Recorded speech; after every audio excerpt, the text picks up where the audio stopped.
Ja, so ist das. Die Community, ja. Diese Handlung wahrscheinlich.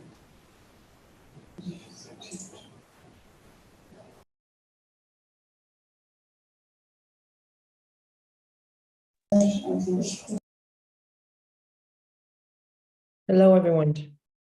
Welcome to another sessions at the Data Science Summer School. My name is Hui Dang, and I am the managers of the Data Science Lab at the Herdy School here. We're very happy to welcome everyone today to another sessions of the summer school. And the Data Science Summer School is our annual effort to contribute to the open source communities by opening up scientific learning for the general public. And we are very happy to see many of the audience coming from many different countries, industries, and disciplines joining us here today for the purpose of learning and expanding your technical skill sets. And our summer school is made possible by the generous funding of the Herdy Schools and the Dietrich Schwarz Foundations in Germany. And I'd like to thank them for their contributing and continuing support for this effort. And our session today is Introduction to Python Programming, which will be held by Dr. Musashi Jacobs Harukawa. He's currently a postdoctoral researcher at the Data-Driven Social Science Initiatives in Princeton Universities, where he works on applied machine learning and computational social science methodology. And prior to joining Princeton, Musashi was also a pre-doctoral researcher at University College London, where he worked on mental models of the political economy project. And he received his Doctor of Philosophy in Politics from the University of Oxford, where he wrote his thesis on novel applications of machine learning to the study of political campaigns. And also supporting for the sessions as the teaching assistant today is Johannes Hockenhausen, and he is also a recent graduate in our Master's of Data Science for Public Policy program. And I very much thank him for his support for the session today. Musashi, Johannes, the floor is now yours. I hope everyone will have fun and enjoy the session today. Thank you very much. All right, thank you, Hui. And just quickly checking, everyone can hear me okay? I'm going to assume that's fine. Good, thank you. All right, great. So, let's see. Oh. One second. As ever, there's always the initial tech issues.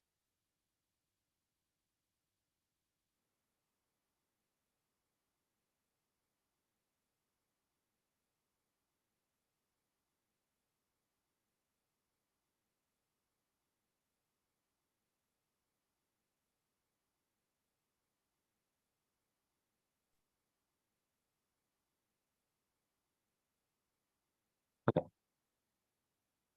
Great. Sorry about that. All right. Thank you, Hui. Thank you, everyone, for coming today. I'm sorry, I didn't quite catch that.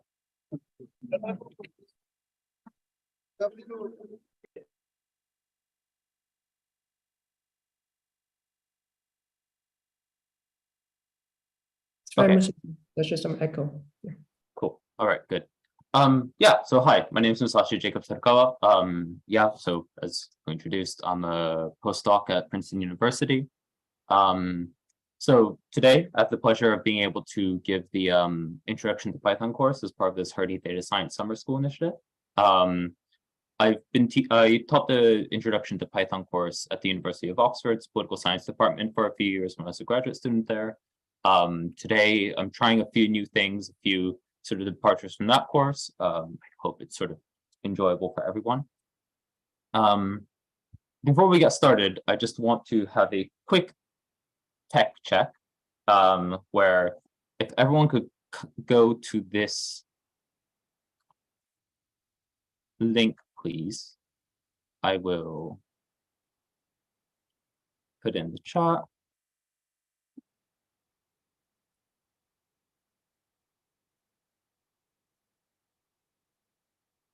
And I just want to quickly check that everyone knows how to use Colab, because we're going to be using it today.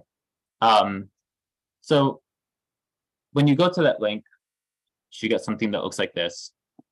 And all you need to do here is just click on the little button here. It's going to give you a warning that it was authored by someone else. That's me. I promise I won't do anything bad. So you should say run anyway. And with any luck, you should get some result.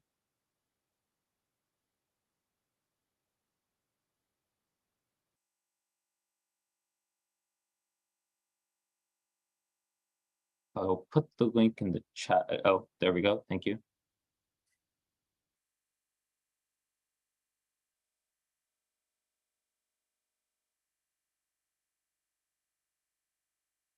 Okay. I'm going to assume that everyone is getting on all right with Colab. Then a few other things, just the ground rules about this session. So I've written this course, or I've written this session sort of keeping in mind that people can ask questions. There's sort of time in the way I've written it for that. Johannes is kindly in the chat. He will be helping answer your questions, so you can definitely direct your questions to him. Or if they seem like something that's sort of like, something's not clear in my explanation, I'm happy to sort of spend a little bit more time on something. If it seems like we're running over time, then I'll sort of just say we need to move on. But in general, I want people to be able to take advantage of the fact that there's sort of like a interactive element to this. It's not just watching a YouTube video. I mean, people watching the VOD, enjoy that, but I sort of want people to give a chance to sort of interact with me. I'll also provide my contact details. If they're not up somewhere, I'll provide them in some other way. So, please do feel free to get in touch with me afterwards. I'm always keen to sort of talk about these subjects. Okay.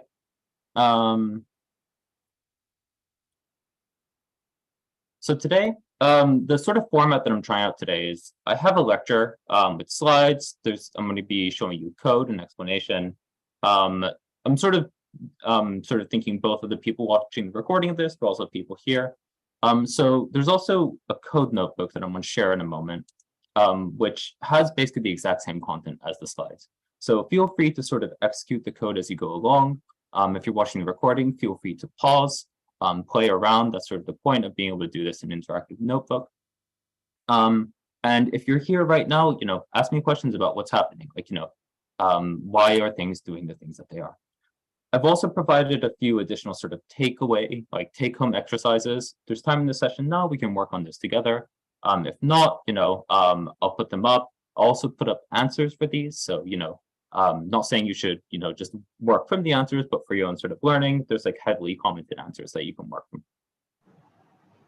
I don't think I need to introduce myself too much. Hui already did a great job.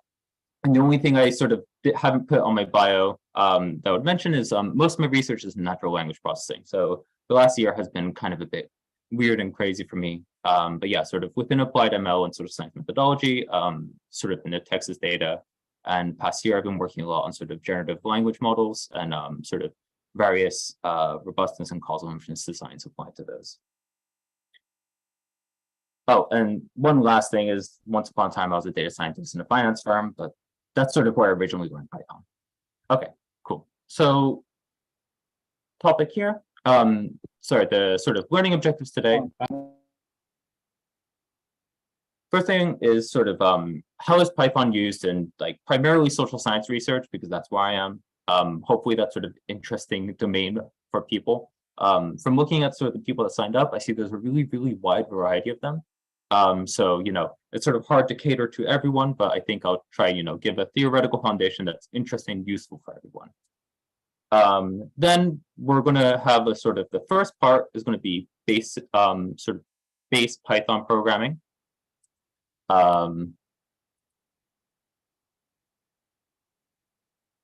I'm going to. Okay. I don't know who's annotating on the screen, but if you could stop, Hi, that'd be great. sorry, can the participants not draw on the screen? And Musashi, you can delete it by going to the annotate button, and then just clear drawings. Ah, cool. Thank you. Thank you. Great. Cool. All right, and then the last thing is we're going to cover basic data analysis in Python. And that's primarily going to be using the pandas library. Okay, so without further ado, I'll get into it. So first thing is talking about Python for research. So the first part is sort of, for people who are complete beginners to this, haven't used Python before, haven't even programmed before.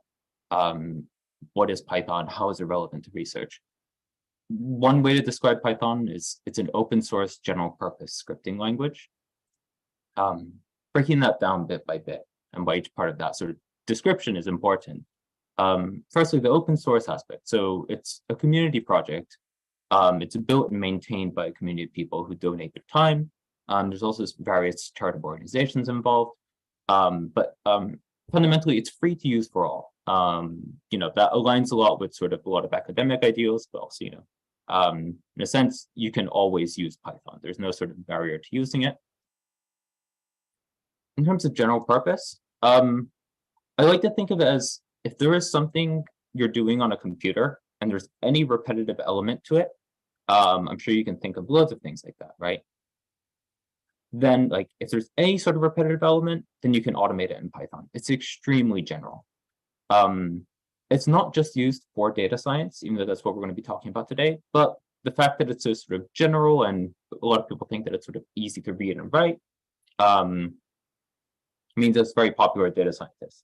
Regarding the slides, so there's no slides for this initial bit, sorry. The slides start once we start coding. But scripting, so not really a strict definition for what script is in coding terms. Again, for people who sort of are unfamiliar to programming, you can think of a script as sort of a series of commands to automate some tasks. It's, a script that like an actor reads from. You sort of do things in order. It's a series of instructions. Another way to think of it as sort of how you're going to use it is it's like a pipeline, right? When we write data analysis scripts, the script is going to take in some inputs, do some things to those inputs, and give back some outputs. And finally, language. So I think prior to sort of learning to code, most of my interaction with the computer was via applications, right? So things like Microsoft Word, etc. Python's a language, not an application. Sort of practically what that means for you is, whereas in sort of applications, as we usually interact with them on the computer, they'll give you sort of options to select from. There'll be drop-down menus. There'll sort of be, you'll choose one from a series of options. Whereas with coding languages, there's some sort of set of rules that are interpretable by the language's interpreter. But from that, you can sort of build anything that you want. So the upshot is that you can do nearly anything with Python. Like, the downside, though, is that you can't sort of see all of your options. So you have to be a lot more creative here to sort of get what you want to do. Now, speaking to sort of researchers, or sort of like, what's the research use case for Python? Again, like, sort of any repetitive task that you're doing can be automated with Python. So ways I use it in my own research, I use it for data collection by web scraping. I use it extensively for cleaning my data and analyzing my data, visualizing it. I also do a considerable amount of machine learning. And most recently, the past few years, I've been using Python a lot for sort of deep learning tasks. To illustrate sort of one thing that brought together a lot of these things, in my doctorate, one of my papers was investigating the effects of micro-targeted advertising in the 2020 US election. And I ran an experiment where I targeted people with anti-Biden ads run by the Trump campaign. And to do this, I had to build a special website where I had a machine learning algorithm built into the backend that would optimize the allocation as people arrived on the website. Most of that was actually done in Python on the backend. So everything from building a web-facing application to having a machine learning sort of backend to it, that was all sort of doable with Python. I know some people who signed up were sort of engineers, so I just wanted to briefly say as an aside, how is sort of the research use case different from the standard sort of development use case or standard development use case? Just some observations here is research, the usage is more kind of focused on scripting and interactive usage. And the sort of main concerns researchers tend to have when they're using a programming language is whether it's easy to use, because a lot of them aren't sort of dedicated engineers. They use these coding tools because they have some sort of research need for them. And so they're focused mostly on sort of the time efficiency aspect of it. How much time is it going to take me to learn these new skills? That's more important than how quickly will this code run. Whereas in development, you know, when you're more in sort of the setting of developing full-on applications a lot of the time, there's a very sort of different set of concerns. You're worried more about sort of portability. Is your application going to work in different settings? Deployment, and also resource efficiency. So, you know, how efficient are you being with sort of the computing resources, the memory, etc. So, and yeah. Finally, because I know this comes up, sort of like Python versus alternatives in the sort of data science ecosystem. Full disclosure, I use both languages, Python and R. So some observations I have about the differences, you know, this is just a lukewarm take from me. There are differences in functionality, absolutely. The R ecosystem for sort of statistical analysis is much better than Python. If you see how to try and run a regression in Python, it's quite painful. Whereas sort of Python sort of has the general purpose programming aspect, but also I think, especially in the past few years, in terms sort of as NLP and deep learning have really taken off, sort of the cutting edge things exist more quickly in Python than in R, because a lot of these cutting edge tools in NLP are being developed in the Python programming language. Another aspect is I think R is easier to make contributions to. There's sort of a lower bar for what, you know, is a sort of library, a package, something that you can release to other people you use. In Python, there's some sort of, not through any formal mechanism, because you can sort of put anything up, but just sort of through community standards, people are a little bit sort of more reluctant to use these libraries that only contain a few convenience functions. And related to that, the sort of the standards around coding are quite different in the two communities, the R and Python community. In my view, sort of the people in Python community have a little bit more of sort of an engineering mindset about things. They're more, sort of, they care more about sort of, you know, what some people might think are good coding standards. Of course, you know, there are people like how do we become in the R ecosystem, and there's sort of a lot of variation, but I think the fact that R sort of caters a little bit more to like people who programming isn't the main thing that they do, sort of also has a result in the sort of tools that appear in R. Last point I will make about this is just, I think, you know, if you're involved in academic research, or in general, I don't really think there's any reason to use a closed source data analysis language in this day and age. R and Python provide just much better alternatives to things like Stata or SPSS. Some suggestions for things to use if you're starting research in Python. So as an editor, VS Code has become quite a good one. We're going to be using sort of a variation of Jupyter called Colab today that Google provides for free. For package management, if you're coming from R, you just install packages. Python is pip, but if you're doing sort of research, Conda and Lambda are sort of a bit more mature.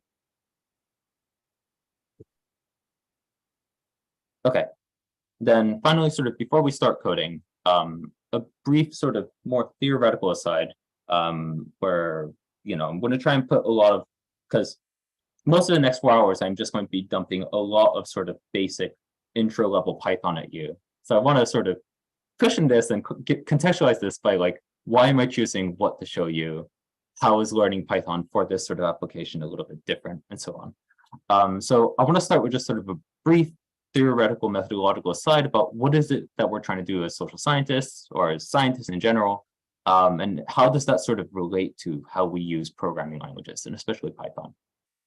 So the first question is sort of why automate? And that's sort of maybe a trivial question in some ways, right? There's advantages of cost, scale, and scope. There's sort of questions that you can't ask as a social scientist without sort of, if you can't automate them, there's no way to answer those questions. Like a really good kind of extreme example would just be, regression analysis. Doing all of this by hand, I don't think you could do an MRP by hand. Likewise, sort of trawling through millions of texts of tweets, if people still do that.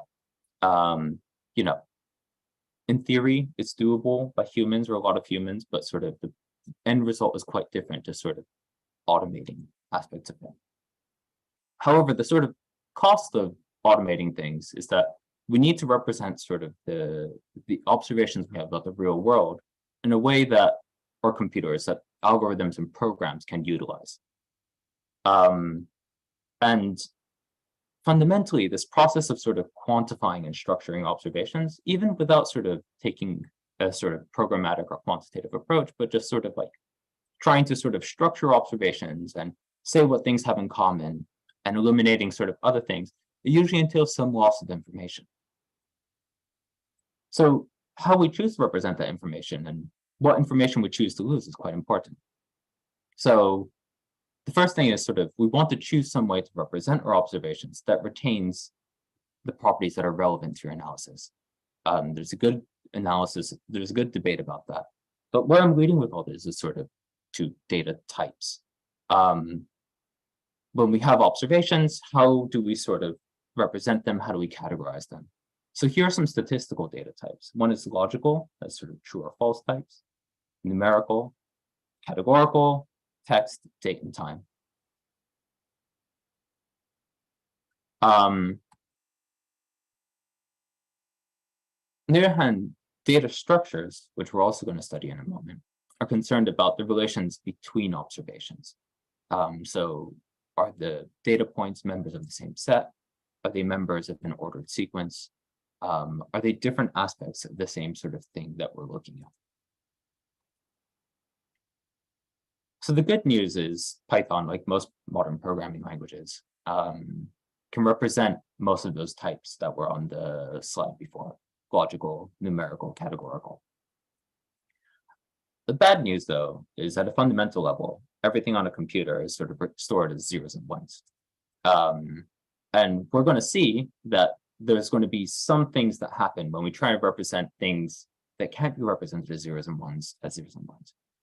Where I'm leading with all this is that we need to sort of think of a long arc and understand the relationship between sort of the empirical observation that we have as sort of a scientist. What is the thing that we observe?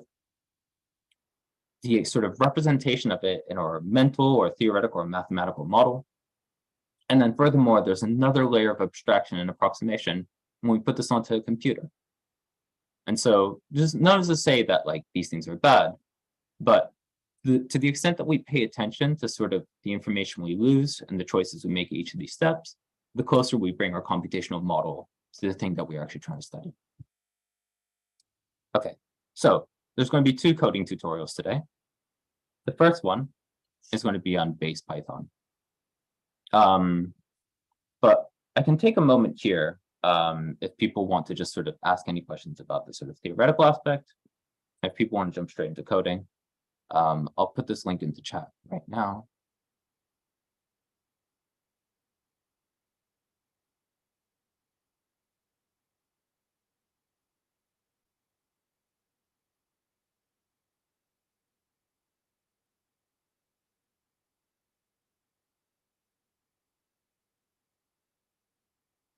Okay.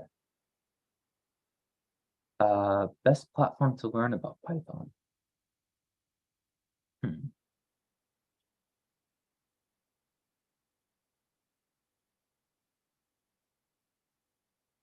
I don't have a good answer for that, actually. I think it's sort of a very personal thing. I think some people find things like data count really useful.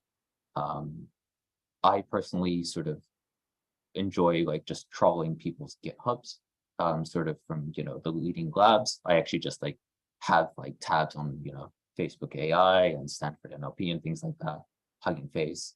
And I just read their documentation and their notes, and I just kind of follow literally the full engineering workflow of what they're doing. I think, that's an incredibly inefficient way to do it. But I mean, I don't know what to say about platform in a sense, other than just sort of, you should just, the best thing to do is have a project. And if to the extent that you have a project that needs Python, you will learn how to use Python. To Johannes, so in terms of compiler, I use C Python for the most part, but I don't have very strong feelings about it. Nowadays, most of my programming is on HPC at Princeton University, so sort of a supercomputer. For this, we're going to be using Colab. Okay. And then last thing, there's a question about scripting versus programming language. There's not really a sharp distinction. It's more to say sort of a way in which it's used. We'll just say Python is sort of fairly easy to write and sort of fairly quick to go from like having something you want to do to then having a short program that will do that. So I think that's sort of the key distinction really that I'm trying to get at. All right, cool.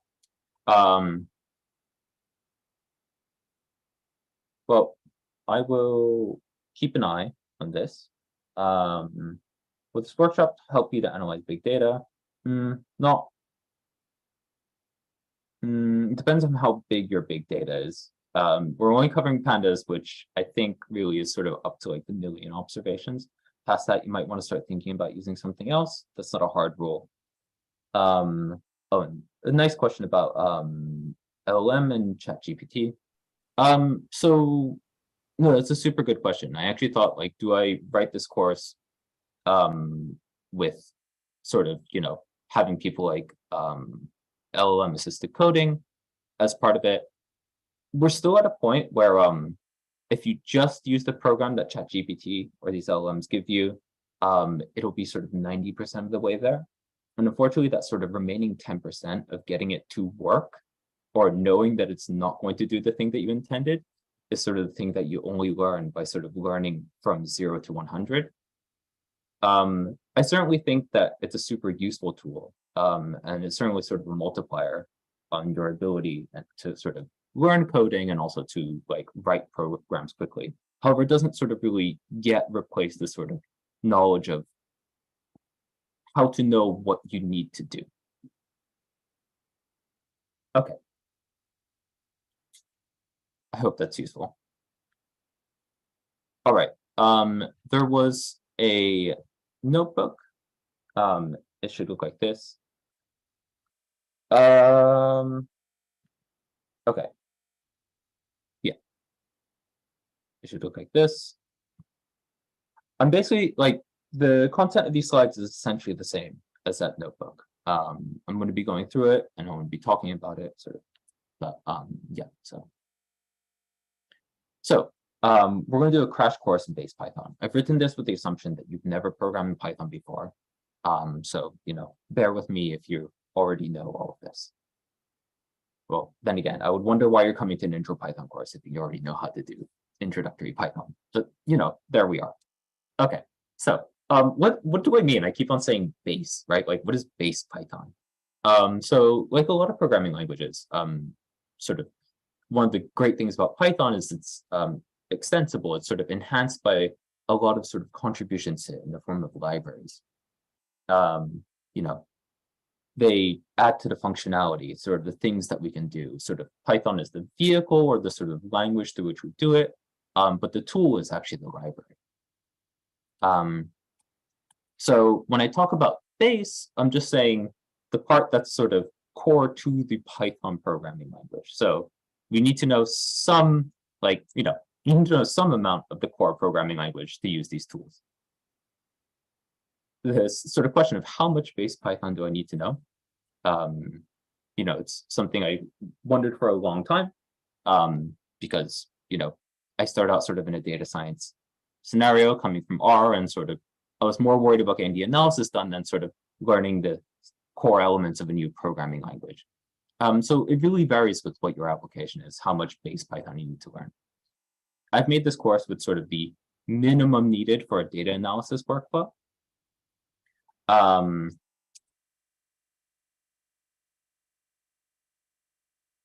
would say that if you're doing deep learning or app development, you're going to need a lot more base Python knowledge. Interestingly, especially the PyTorch sort of library for deep learning uses a lot of sort of integral elements from base Python that make it really nice and efficient. And like, I also just sort of, as I become a better Python programmer, I do find that just knowing the core functionality of the language just helps me write better, more elegant code. So, you know, it never will sort of make you worse off by learning more base Python. However, we're going to do the bare minimum today. The things we're going to cover, very dry. Got variables, data types, data structures, control flow, functions. We're going to go through each of these things. Buckle in, because we're going to be here for a little while.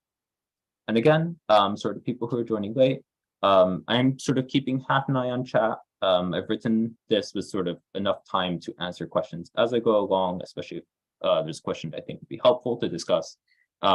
There will also be time at the end. I have some exercises that we'll be working on. If there's time, I can answer questions then and so on. So, you know, please do feel free to take advantage of the fact that I'm sort of live and here in front of you. So first thing about values, variables, and types. So if this is your first time programming, right? And sort of like, I remember when I first came to it, like, you know, why am I just sort of writing these lines, these instructions? What's sort of happening? What am I doing?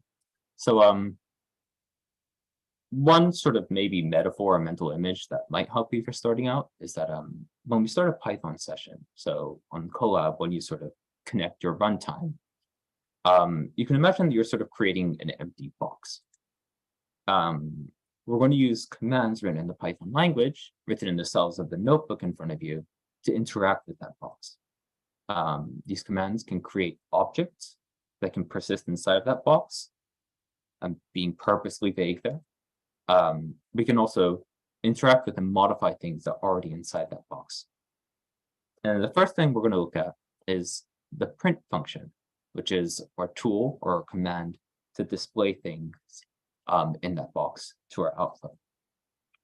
So every programming language, for some reason that I don't know, your first program you will ever write is hello world.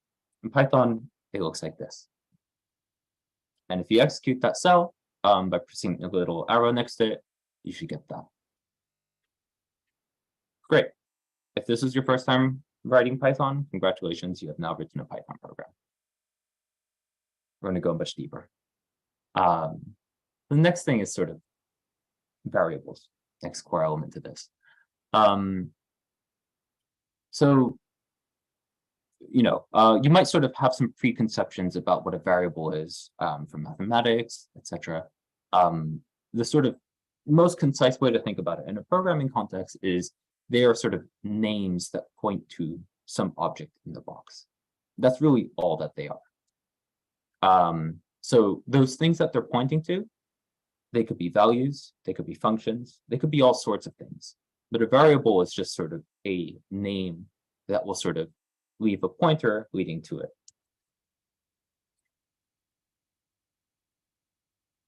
We use the equal operator to assign variables. So here, it's just like this. And you'll see you get that. Still pretty easy. Yeah, it might be too basic for you. There are some rules for variable assignment worth mentioning. So you can't put spaces in variables. So if you try to run this, a variable, you're going to syntax error. You also can't have the first letter of a variable. It can't be a number or a symbol.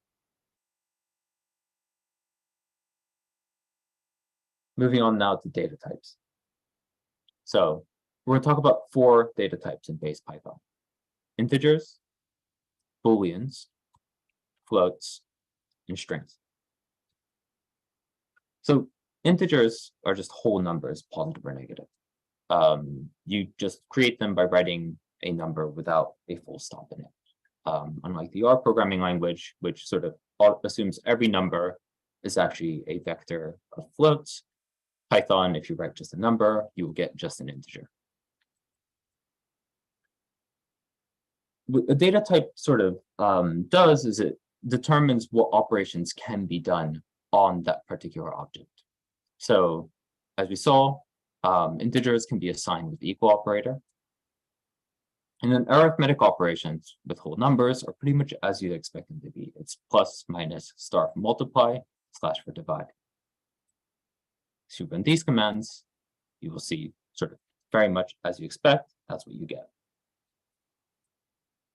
And meanwhile, the double equals test equivalence. So is A equals B? No, false.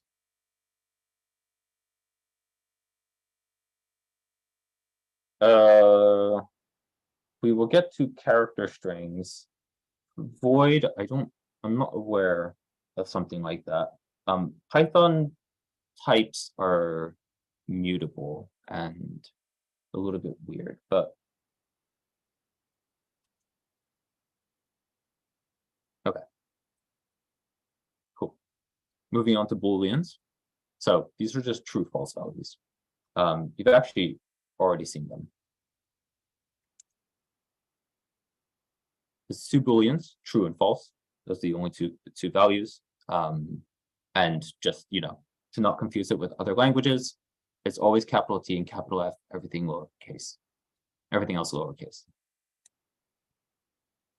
The main operators for this, there's AND, which is a logical conjunction. If you remember these sort of logic tables, maybe from high school, there you go. It acts exactly like what you think. And disjunction, which is an OR table. A flip aside though, bools in Python actually behave like the integers 0 and 1. So if you use them in an operation where it wouldn't work as a Boolean, but would work as the integer 0 or 1, it will just implicitly behave like that. So if I add truth plus true, I get 2. If I do true times false, I get 0. Does anyone want to guess what happens when I do false divided by false?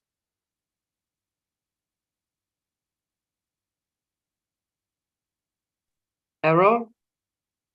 Yep, we get a 0 division error. Exactly. Good. All right. Now moving on to floats, floating point numbers. So being very technical, they're the representation of the set of real numbers in base 2. Sort of more practically, we're going to use floats to represent any non-whole number. So any sort of decimal number, we're going to represent it with a float. We can construct them just by using a dot and a number. So if we do 1.0, that will be the float float with the value of 1, and so on. Another way you can create floats is Python will automatically convert the output of integer division to a float. So if you do 1 divided by 3, it will automatically give you a float. And likewise, if you divide something by 1, it will still give you a float as the output. First thing, sort of getting back at that, the challenges we have when we try to sort of represent real real observations on a computer. Floats can actually behave in pretty weird ways. And we already get to some sort of like fairly fundamental issues in numerical programming pretty early on. So looking at these examples, just give you a moment. 10 times 0.1 times 3 equals 3. That's true. This, any guesses if it's going to be true or false?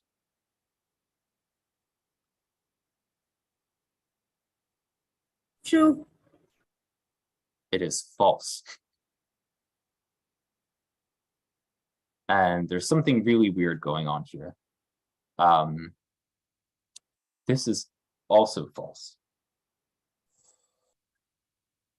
And if we look at y, we'll see that 0.1 times 3 is not exactly 0.3. I won't get into the explanation because it's a bit long and technical, but fun fact, you can just put that number into a browser and you will get to a website that will sort of explain this exact problem and talk about the various solutions that different languages have for dealing with it. Really sort of like very briefly, the reason this happens is for the same reason that we can't represent 1/3 with a finite representation in base 10. There's just certain sort of real valued numbers that don't have a finite representation in base 2. 3 divided by 10 is one of those. Okay. So moving on now to strings. Strings are a little bit different. So strings are actually a sequence of characters.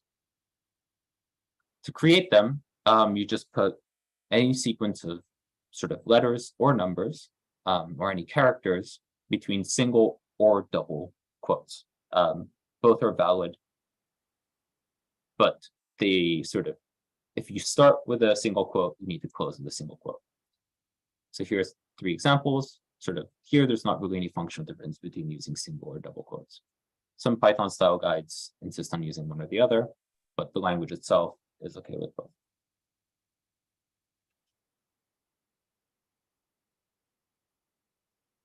So again, what operations? Is there advantage or disadvantage using double or single quotes? No, I think you just want to be consistent as much as possible. That's the main thing.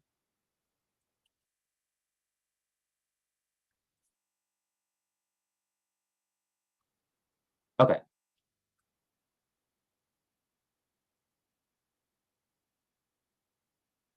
I'll come back to some of these questions in a moment. So one operation we can do on strings, same we can use double equals to test equivalence. So, you can see the first word is equivalent to itself, but not to the second word. Quick reminder, first word is hello world, exclamation point. We can combine strings. So this is called operator overloading, but we can combine strings in Python by using, no, you don't define types when you instantiate it. It just assumes what it is based on what you've done with it, which can be kind of, yeah. So the way you combine strings is you just add them together. So that's kind of neat. However, you might notice that that didn't give me exactly what I was hoping for. So the thing is we can use variables and values in the same calculation. So I can just put a string that is just a space into this. There we go. We got what I was looking for. Now remember that I mentioned that strings are a sequence. So like all sequences in Python, they can be indexed, which is to say we can sort of access ordered values in it by using these square brackets. One thing to keep in mind, or trip you up if you're coming from R, is that Python counts from 0. So I'm going to look at a bit of code here. So I'm defining a new variable, the word, and it's bird. This first line, bird is the word. And then here, square bracket 0 is the first letter of this word. So it'll be B, and here is the second letter. So remember, 0 is the first value, 1 is the second. One way that I've heard people sort of talk about it, if it helps make sense to people, is you could think of it as you're starting at the beginning of the sequence, and this number is the number of steps forward you have to take to get where you want to get to. I don't know if that explanation helps anyone. It doesn't help me per se, but it's nice. Indexing is basically just pulling out something at a certain location in the sequence. So if I want the first value in this sequence of 4 letters, I do square bracket 0. If I want the second, I do square bracket 1. We can also do slices over sequences. So we can define ranges by using a colon. So square bracket m colon n returns from the m plus 1th letter to the nth letter. So here, from 0 to 2, we give you the first and the second letter of the word. 1 to 3 will be the second and the third.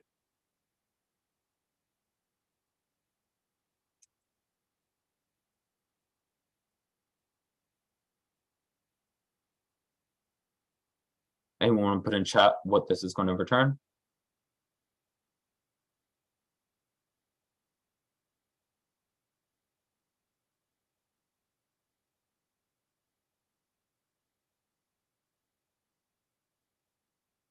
And briefly answering the question about how do we avoid calculation errors based on floating point. It depends on what you're doing. To a certain point, it can be somewhat inevitable.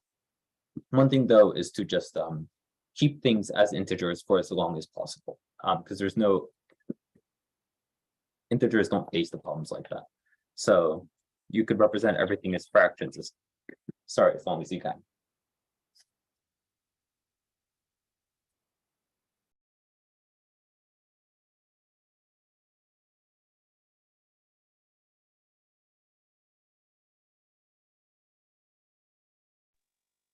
Sorry, getting over a cold. Yes, good, verb. And no, verb is not a word, but there you go. Another thing you can do is negative indexing. So, yeah, you can try that, but yeah, if you try to put a number that's longer than the sequence, a number that's larger than the length of the sequence, you will get an error. However, you can put negative numbers, and this just means it counts backwards from the end of the sequence. So if we do the word -1, we'll get the last letter of the word. We can also do this with slices to get the last n values of the sequence. So be the last 3 letters of the sequence. Any questions about sort of all this indexing and slicing stuff?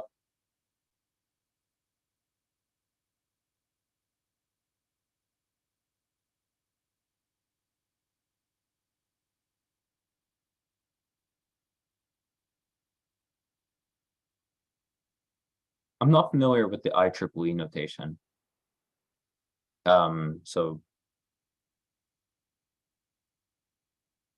maybe. Why is bird not word? Oh, because the word is bird, not word. Yeah, and so characters, we're going to get to this, but characters are actually sequences. Integers are not sequences. Floats, booleans, these are what we call scalars. So they're a single point value. They're not sort of a sequence of values. They're not multiple values in a structure. Thing is, strings are actually kind of a data structure. And a single character string, or even a string with no characters in it, an empty string, is still a sequence. It's just an empty sequence, or a length 1 sequence.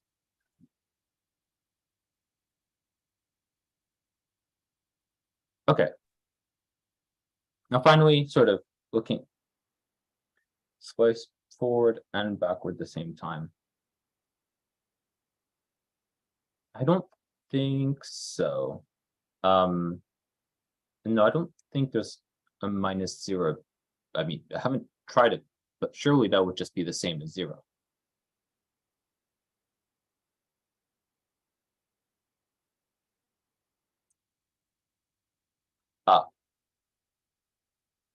You can play around with this, but yeah, so you can put a third number after a colon if you want to do steps. So you can do 1 to 3, and then actually it's easier to see with longer sequences, and then colon another number, and you do steps. And if the third number is -1, then it's a backward sequence. Okay, so now finally, sort of checking and coercing types. There's a function type, and that will give you the type of an object. So this, unsurprisingly, is an int. Something you can do though is you can coerce a value into another type by calling that type on the object. So here, I call float on 15, and then now 15 is a float.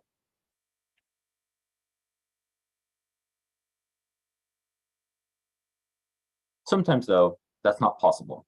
So for example, if I try to turn meow into an integer, I just get an error because there's no sort of sensible way to interpret meow as an integer. Why does 15 become int? Does anyone remember why 15 is an int?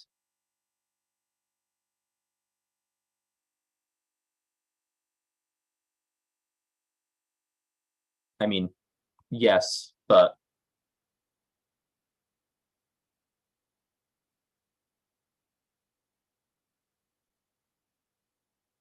so Inga, to answer your question, in Python, if you just write a number without a period or a dot in it, Python will assume that it's an integer. Exactly.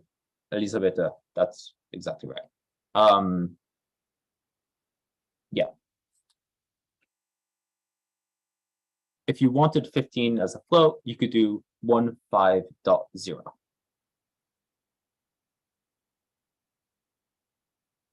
Also, I should point out that sometimes coercion is a little bit unpredictable. So we can go with what we think these three things will be. So what happens when I turn meow into a bool? What's the int value of minus 0.99? And is the string of false equal to false? Okay, Gautam gave me 3 predictions.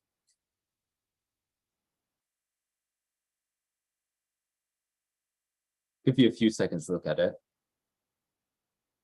The first thing, bool of meow.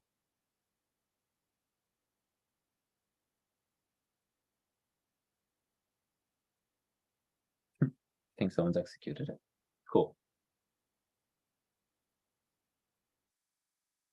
Yeah. Meow has the value true. However, if we coerce minus 0.99, we'll get 0. And finally, the string of false is not equal to false. I can go over a little bit with each of these, why it does what it does. In general, if you call the truth value on something, as long as it's not 0, negative, or empty, it will be true. That's sort of the general rule of thumb. You can write some really not great code by taking advantage of this behavior. So you can basically just be, as long as there's a something, it's going to be true. That generally holds true. Why it's 0 here, when you call int on a float, it doesn't round it actually. It floors it. So if you call int on 1.9, you will get 1, I think. Now, as I say that, I'm fairly sure that's right. And then finally, and this one should be a little bit less puzzling to people.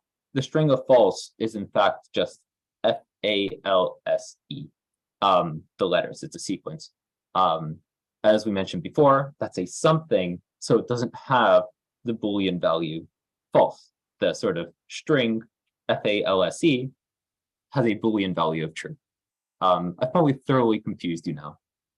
Not my intention, but this is all to say, Python types, you can move things around. Sometimes you'll have errors in your code.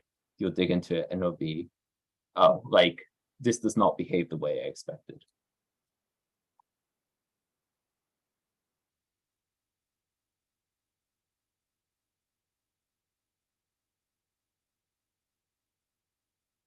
Because 9, I think, well, it's because -0 is still just 0.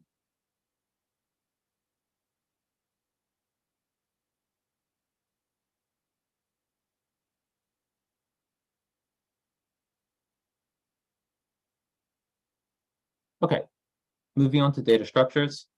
Oh, and a quick side note, if you actually want to round a number in Python, you can do, there's a function round.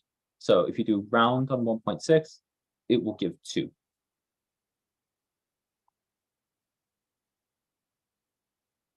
Okay, data types. So whereas data types were about the representation of individual points, data structures are about the relations between these values. So we asked these questions before. So we're going to cover 2. There's a lot more data structures in base Python, but these are sort of the 2 most useful ones, and you can kind of get by with these a lot of the time. First are lists, which are called list, and these are an ordered array. And then you have dictionaries, which are key value mappings.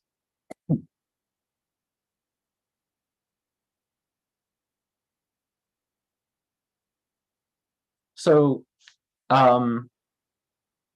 lists are a type of data container. A few important things about them. One is that they're one-dimensional. So they just put things one in front of the other. There's only a forward or backwards on them. It's not a matrix, it's sort of more like a vector. It's ordered, so sort of, yeah. It's not a collection of objects without order, sort of there is an order of it. And also implicitly on every list, there is an index of every item in the list based on sort of its position there. And then finally, thirdly, it's mutable. This sort of matters more to you maybe if you're coming from a language with immutable data structures. Python does have them, but the thing about lists is that you can modify them in place. You don't need to create a new copy of a list to change something about it. You can sort of switch out individual values of it. You can grow them, you can shrink them. And then finally, they can fit any type of object. So this is another thing that, might surprise you if you're coming from some other programming languages. You can mix every kind of data type in the same array. They're just sort of very flexible, very general purpose, just an ordered array of stuff. To create one, you're going to write a sequence of values separated by commas between square brackets. That's a very verbal description of what you can just see on your screen in front of you. So you just have open square bracket, and then some values, and they're going to be separated by commas. As you can see,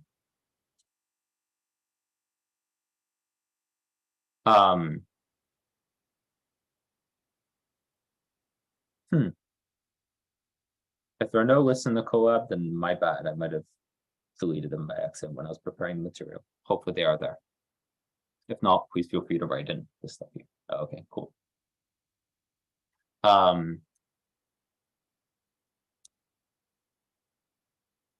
Okay. So actually, indexing and slicing lists, we've already dealt with this because, as it turns out, strings are actually ordered arrays as well. So we can do the exact same thing. List 0 will return the first value of a list. We can use the m-to-n slicing notation. So here, to print my list 0 will give you the first element of it.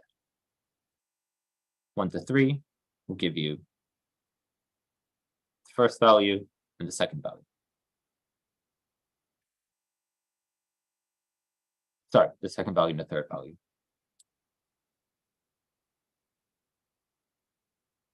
You can change the size of the list as you're using it. So first, to get the sort of size of the list or how many elements it has, there's a function, len. So the len of that list we're working on is is 3. You can use the .append method, and I'll talk more about methods as we move along, to add an element to the end of the list. So you can sort of append it, attach it to the end. So here I append 4, and you'll see I'm not assigning that value to anything.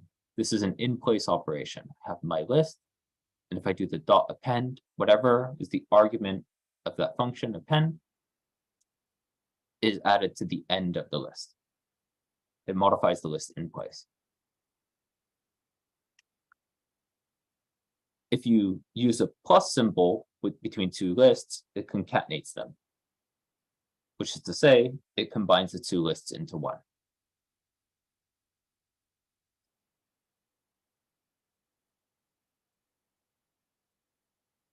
Mind you, for that to work, both sides of that plus sign need to be lists. To remove objects, so we can use pop, that will remove the final element. It works a lot like append. It's an in-place operation. Note also, actually, when you call pop, it will sort of return that value. So if you're sort of, imagine a stack, you're taking sort of one value off the stack at a time. Adding and appending. In a sense, you could get to the same place by doing either. Appending is just appending a single value, whereas adding is adding two lists together. So if you add a list of length 1 to another list, that's the same as appending the value in that length 1 list.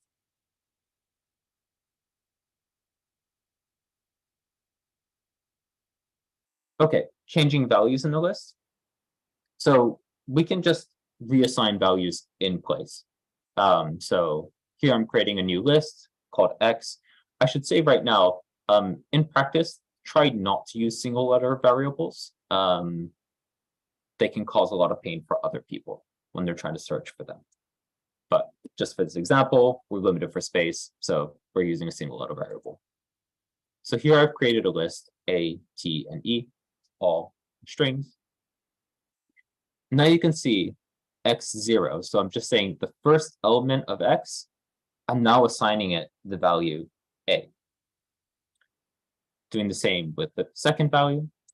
And you can see it just changes it in place.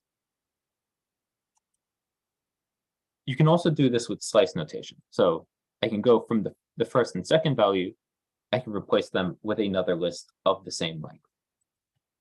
Again, sort of, it lets you do sort of what you would hope you can do. There's sort of no surprises here. It's nice. Okay, that's lists. There's nothing too exciting, but they're just sort of an extremely useful and flexible thing. And it's nice to have just sort of, an ordered sequence of items for a lot of things that we're going to do. Next thing, and I'll say this is something I really miss when I'm using R, is a dictionary.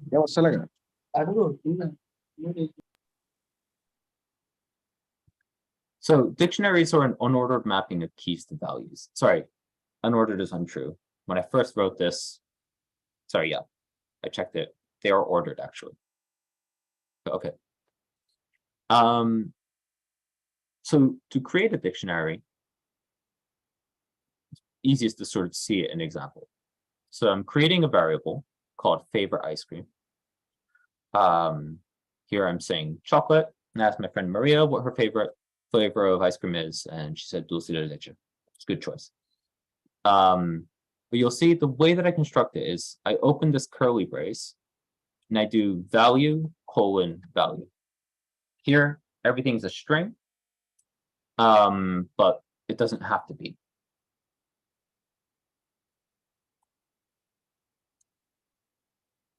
To get the values out of a dictionary, again, we use the square bracket, this indexer. So if you remember from last slide, favorite ice cream, if we want value corresponding to this entry, we put in Musashi into there. There we go. We've retrieved the values sort of out of the dictionary. Pretty straightforward.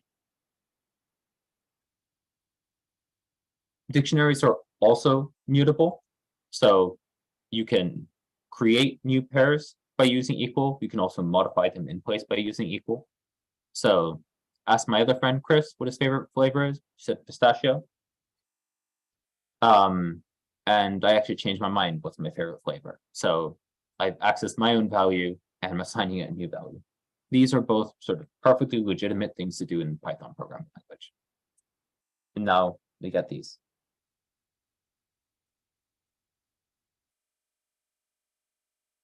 Last thing that will be quite useful. If you want to access all of the elements of a dictionary at once, So the dot keys method. So the object with the variable pointing to the object, and then dot acts as its methods, and there's a function called keys that will return the keys of the dictionary.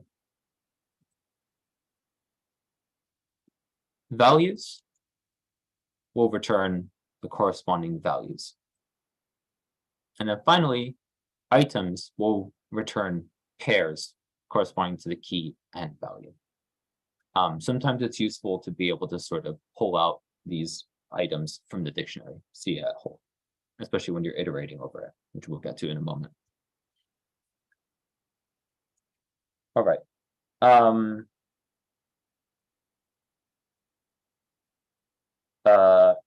Accessing a few questions. Answering a few questions real quickly. We can do matrices in Python. You can do lists of lists if you're masochistic, or you could use a matrix library, like NumPy, for example. And yeah, you can do matrices. What I mean to say though is that no, a single list by itself does not behave like a matrix. And a list of lists can be a ragged array, so they don't all have to be the same length, unlike a matrix. The keys, answering Ivy and just going back here. So the keys are sort of the thing that we use, or when we put in the key, we get back the value. That's the way to think about it for a dictionary. And yeah, you can put in instead of string here. You can sort of, the technical limitation is it has to be a hashable value. So for example, you can't use lists as keys. However, you can use lists as values. You can also, what's quite common is have nested data structures. So you can do from this to some value, and you can put another dictionary, and you can put a dictionary inside a dictionary inside a dictionary, and so on. If you've ever worked with Twitter data, you'll know that or any sort of JSON data format, there's a lot of sort of nesting of data structures. But yeah, that being said, if you're familiar with JSON, sort of, oops.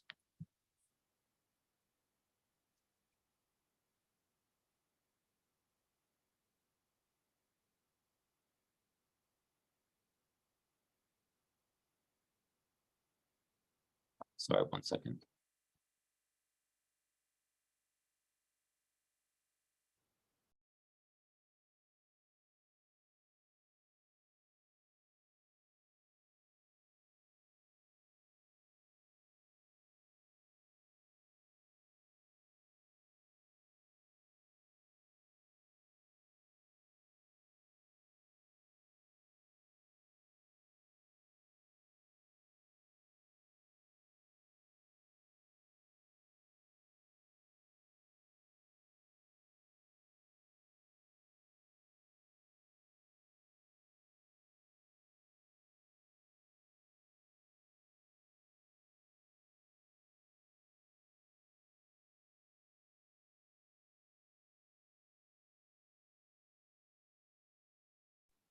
Sorry about that.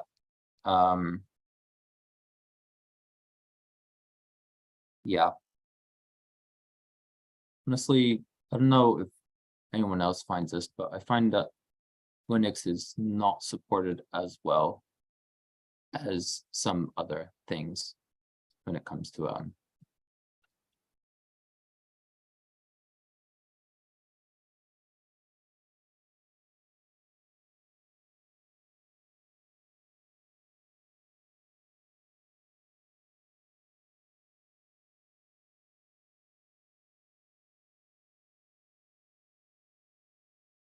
that's annoying. Sorry, it is breaking a little bit hard, so I'm just gonna restart that.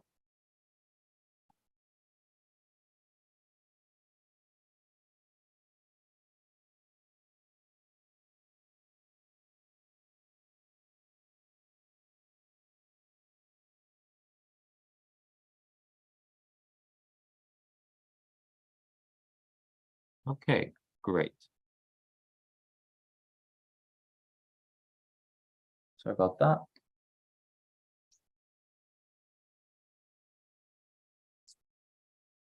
Okay, cool. Ja, I think that's not a short explanation, so that's something I'll come back to later, but it's just sort of very literally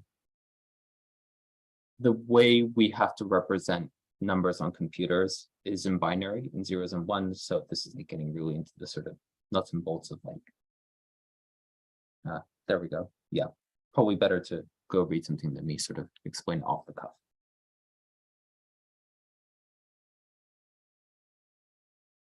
Okay. Control flow. So this is a term you sort of might know what these are by other names, but they're sort of control flow are structures or commands in the language that allow us to determine whether and in what order we run blocks of code. Effectively, what that means is we can reduce the amount of code we run because we can say like, okay, do this thing multiple times, changing one little value at a time. We're focusing on two particular control flows today. Again, there's a lot more in the base Python language.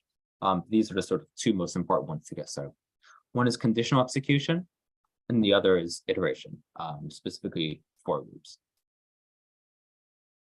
So conditional execution, to execute code sort of conditionally, I'm using this word, but it's going to be much more obvious once we actually see it. We can say, if this condition is true, then run this command. And that's how you write this in Python. So you do if space and then some condition that's evaluated. If that returns the value true, then the code underneath that that's indented is executed. So an example we have here, let's say you want to calculate the absolute value of some number. You could think of sort of the logic for calculating the absolute value is if the number is negative, then multiply by -1. Otherwise, do nothing. So you could write that in Python like this.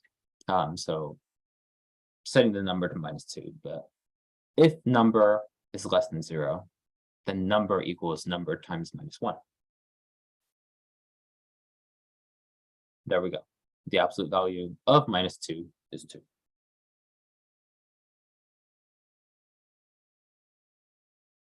Now it increases, we can do if-else conditions. So, we can also specify what to do if the condition evaluates as false. So, let's go with this example.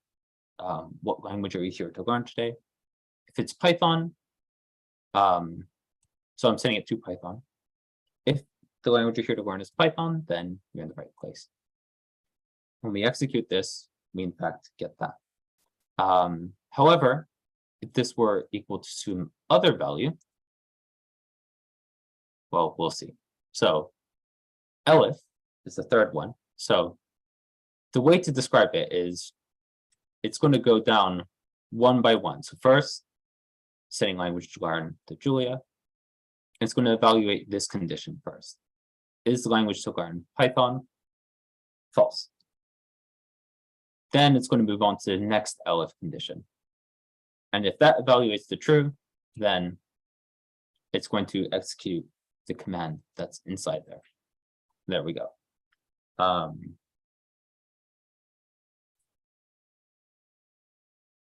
And finally, if all of these evaluate and it's not any of those things are true, then this command down here will be executed. Yeah, you could put anything, sort of anything that evaluates. Actually, do you remember earlier this whole thing about everything coercing to bools in really weird ways? So this is exactly the sort of thing you could do. If this is a negative number, then that's going to evaluate as false. If it's an empty sequence, then that evaluates as false. If there's any elements in the sequence, it evaluates as true. Ideally, for the sake of clear programming, you actually want it to be something that evaluates the Boolean value. But Python, when it evaluates this line, it's going to actually say, whatever comes out of this, I'm going to try and interpret it as a bool. And then I'm going to use that to determine what I want to do.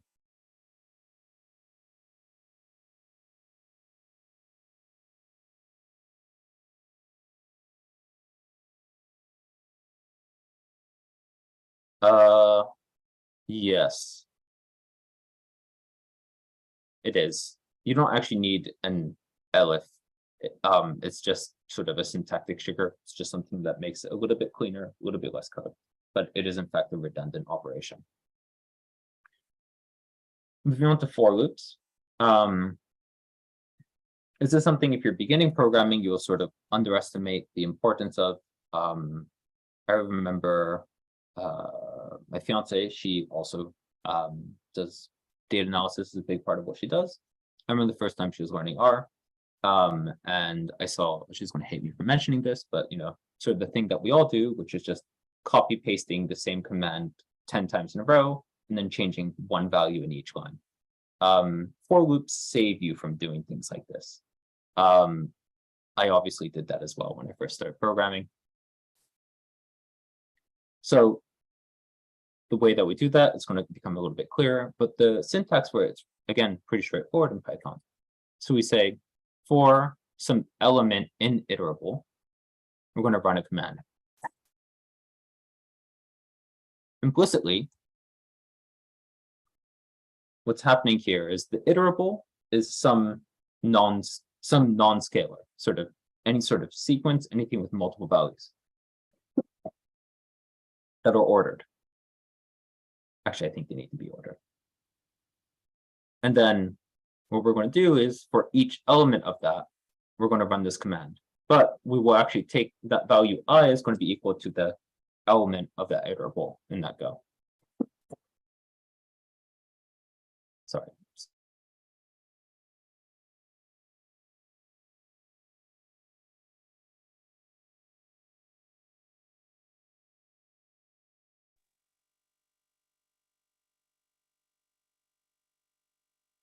So to illustrate what I was talking about, so for number in 1, 2, 3, 4, 5, 6, 7, print number plus number, so on. What's going on here is I'm running this line of code 7 times. The first time I assign the variable number the value 1. And then I execute this line, and I get 1 plus 1 equals 2. The second time, I assign it the value 2, and so on. This is a for loop. Again, here I've used integers and a list.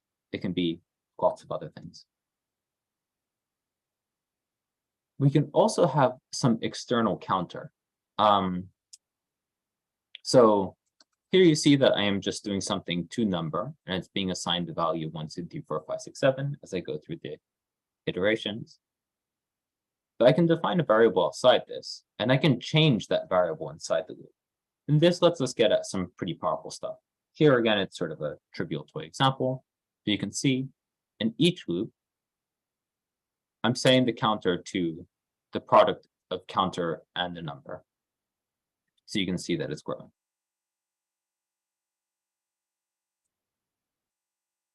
Okay, that's all on for loops.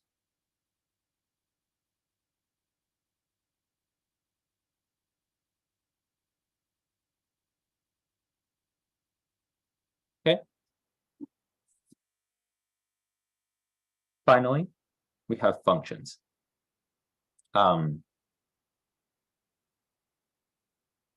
So yeah, the easiest way to get to it is, again, just looking at an example. So here I'm going to define a function that adds 1 to the input.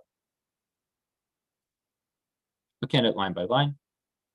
So to create a function in Python, there's a command def. And when I call def, whatever comes after that, the variable that, so whatever comes after that is the name of the function. So it's a variable pointing to that function name. And then I put some parentheses or brackets, depending on what part of the world you're in. And the things inside those brackets are the arguments of the function. So these are the inputs that we can put into the function. And then once we put the colon, it's saying that the line following the definition is done. So you can have this go onto multiple lines. But sort of there's no need here, but you can imagine a function with a lot of arguments. You might want to have it go onto multiple lines. The definition will continue until you go to the colon. The following line needs to be indented by 4 spaces, or 2, or a tab. It needs to be indented, it needs to be indented consistently. If you don't have strong feelings, 4 spaces is very standard. Now I need to make a quick detour into something a bit esoteric, maybe a bit complicated, which is the idea of namespaces. So Python, and I mean, most languages have this idea. Return. Didn't talk about the inside of the function. So inside the function, I'm defining the variable y.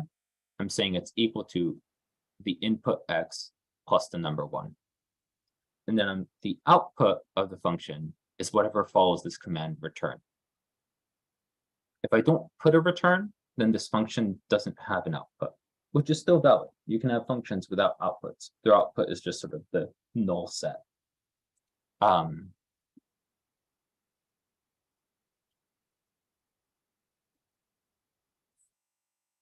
So talking about namespaces, it's a little bit complicated, so I'm going to go through a few examples.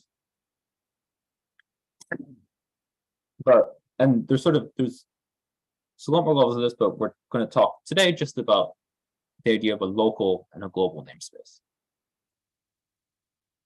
So when we define a function, any variable that we create inside that function belongs to the namespace of that function. So that variable is only defined inside the confines of the function. If you try to access that variable outside the function, you can't, because it's only in the local namespace. On the other hand, if you define something outside a function, you're defining it in the global namespace. Everybody can access the global namespace. There is, however, a priority to this. So if you're writing a function and you make a reference to some variable, Python is going to first check whether that variable exists in the local namespace. And then it's going to check the global one. So there's a priority for local things before global things. There are default values. I'll come back to that. Okay. If you're in your notebook and you're sort of coding along, make sure to run this command here. It's just going to clear the environment. So it's actually going to clear the namespace of what you're doing. Going back to the box metaphor, you're just emptying out the box. So this first example, again, I have no sort of global variables defined at the moment. I'm defining a function f with the single argument x. Inside it, I'm setting y to the value 5, and I'm returning x plus y. So this is just doing add 5 to the input. Then later on in my code, outside of the function definition, I try to print the value y. I'm going to get an error saying y is not defined. The reason is I only defined it inside the function. So it's only in the local namespace of this function. Y only exists within sort of this indented code. Outside of it, it doesn't exist.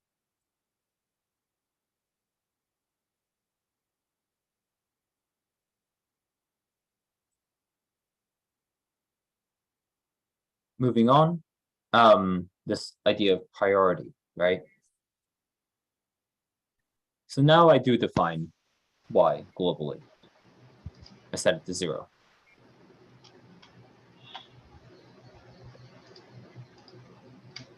So again, same function. And I'm going to do f of 5. If we just look at it quickly, it's going to be add 5 here, and then 5 plus 5, or 5 plus 0. And we get 10. And the reason for that is this definition inside the function has priority over this definition outside the function. Or I say definition, assignment. And finally, you can do this, I would say do it with caution. You can define a global variable and then use it inside a function. So in this scenario, I haven't actually defined y inside this function. Instead of a function where I return x plus y. So long as there's a y in the global namespace, this does actually return something. The use case here would be things like, for example, let's say, well, you have the idea of sort of global parameters in some program that you're running. So, for example, let's say I'm training a language model or something. There will be things like the name of the model that I'm training, the date that I'm training it on, etc. Those things I might want them to be accessible to everything throughout the script. So every function might want to be able to access those because it'll be true for that run of the script. You can make local value global inside function, right? Yeah, I think so. I think you can call global on things to make it global. I wouldn't recommend it though. As in, you should just define outside.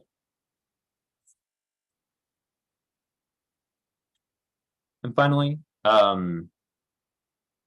this would normally be not really an intro topic, but it gets used a lot in pandas, which we're going to look at. So Lambda functions. They sound kind of scary. They're actually like very trivial. They're just another way to define a function, and it's sort of a much more concise notation for it. So these two things are the same. So here I'm defining a function that takes one argument and returns that plus one. This is the same thing.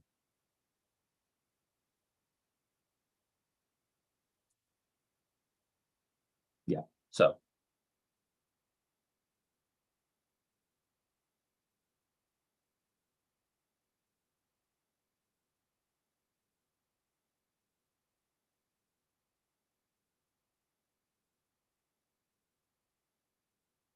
One thing to note though, this exact thing, if you wanted to use it, you could wrap it in parentheses and then put parentheses after it. So I could put parentheses around this and do parentheses 2. And that would call this function on that object. It's a little bit weird, but it's basically this here ends up being equivalent just to the f, the variable name. Because functions are objects. Okay, so covered a bunch of material. I'm going to quickly recap the things that we looked over. So there's 4 data types. We looked at integers, which are whole numbers, floats, which are rational numbers. Remember to do some weird things, some unexpected things. Sure, I could show you the last thing I said.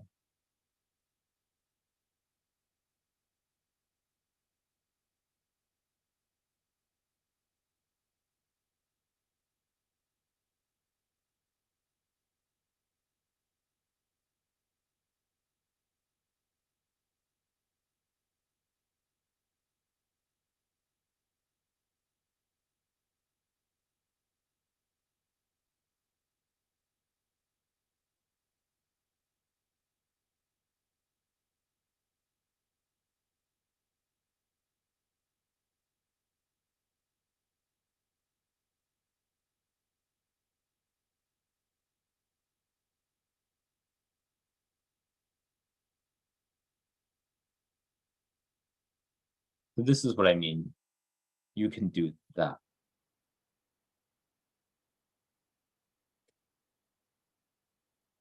The place where it gets weird is sometimes I might have a function that takes a function as an argument.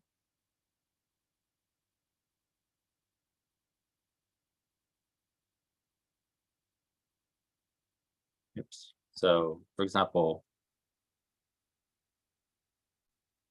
this would be a really pointless thing to do. Oh, sorry.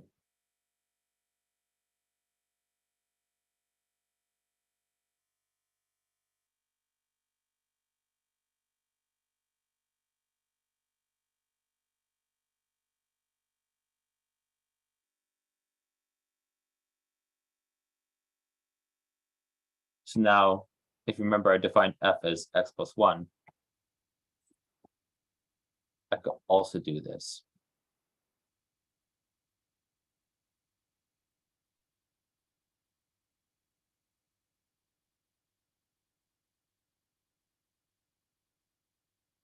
Okay, I don't know if that answers the question.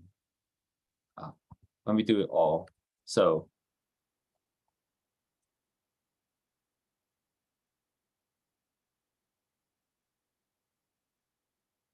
okay, so I've defined f of x.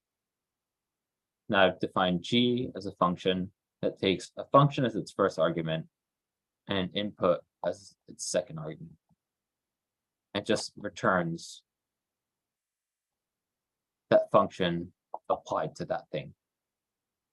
This would be a really weird thing to do.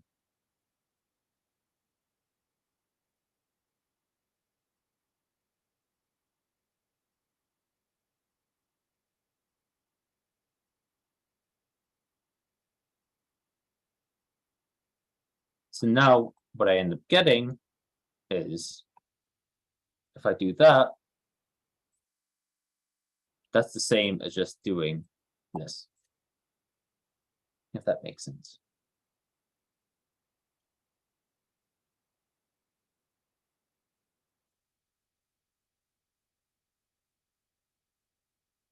The other thing I wanted to illustrate with this is that this is sort of what Lambda is in here.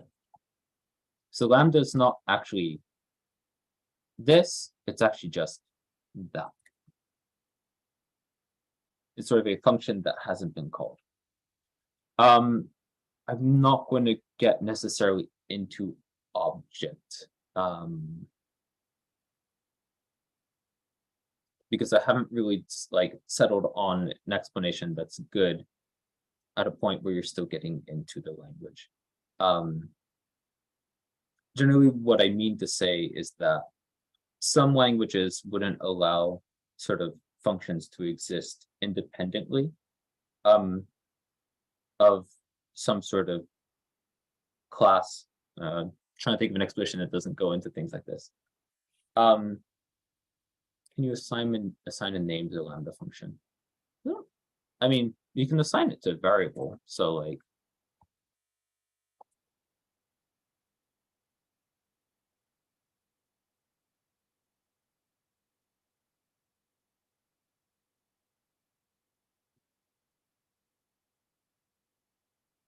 so I could do that if that's what you're asking. The whole thing is I'm not getting into the whole class bit of Python because you can do most of this stuff without getting into classes. But yeah, the point is that in Python, functions are allowed to exist without being sort of a method of some other class. And they have a lot of the properties of sort of anything in Python. Is broadly sort of what I want to say, but it's sort of not too important.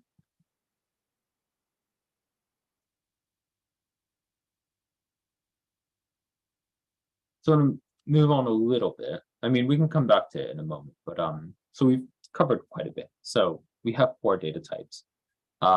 Again, just to say, remember that there's some unexpected things about these data types in Python. But you know, sort of just things to keep in mind when you're using them, because often the bugs that you have will be due to sort of things not behaving in the way that you expect them to. And that's the whole point of a data type. It sort of defines some predictable, regularized sort of things you can do with a value. We also looked at 2 data structures, lists and dictionaries. Lists are an ordered sequence. They're extremely flexible. Dictionaries are a mapping from key to value. The values can be anything. The keys have to be hashable, which we can talk about maybe later, but sort of in essence, you can do it by trial and error. And you'll see, for example, you can't use a list as a key for a dictionary. We also learned 2 control flow structures. So one's for conditional execution, another's for iteration and for loops. And finally, we looked at how to write functions. I've been answering questions as I go along. If anyone's been holding on to a question, you can ask it now. Otherwise, since we're doing okay for time, I'm going to share a problem set. If people want to sort of work on that, discuss this in the chat, want to ask me questions about it, we can start that now. But yeah, so I'll give them.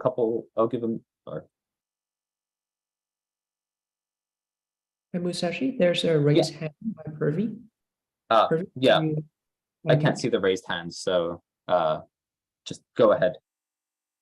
Okay, so hi, thank you for conducting this session. I wanted to ask if you could explain how indexing in Python works again, because I'm confused. When we were doing the bird variable, in that b is 0, right? Then how do you could you just explain the whole indexing part again? I mean, so it's basically saying that in Python you start counting from 0 is the maybe slightly weird thing. So let's just look at, like, I don't know, what's some reasonably ordered thing? Let's just go with 3 cities in Japan.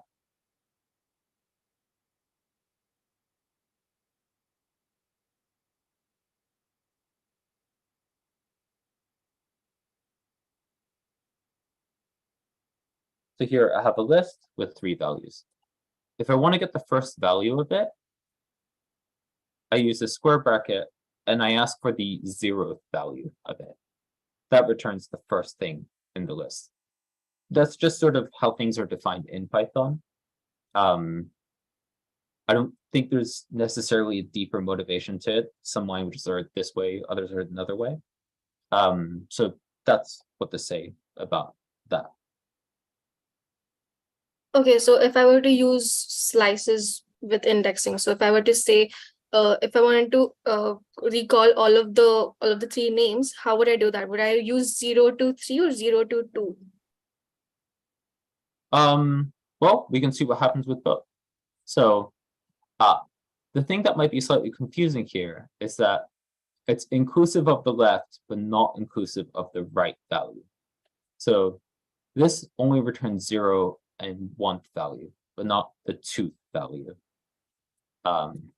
If I wanted all 3, I'd have to do the length of the list.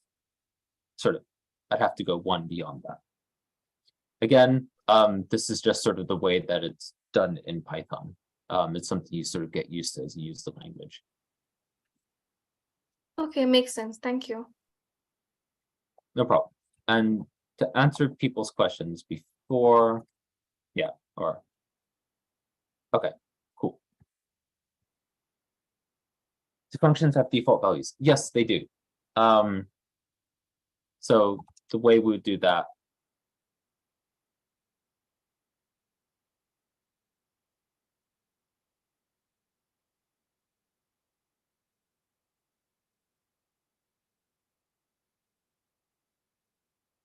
just like this. So if you assign the argument a value inside the function definition, it gets a default value. So now if I call func without anything, I get the default value of it.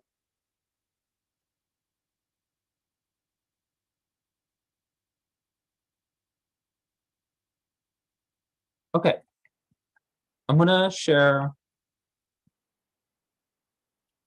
the problem set with people.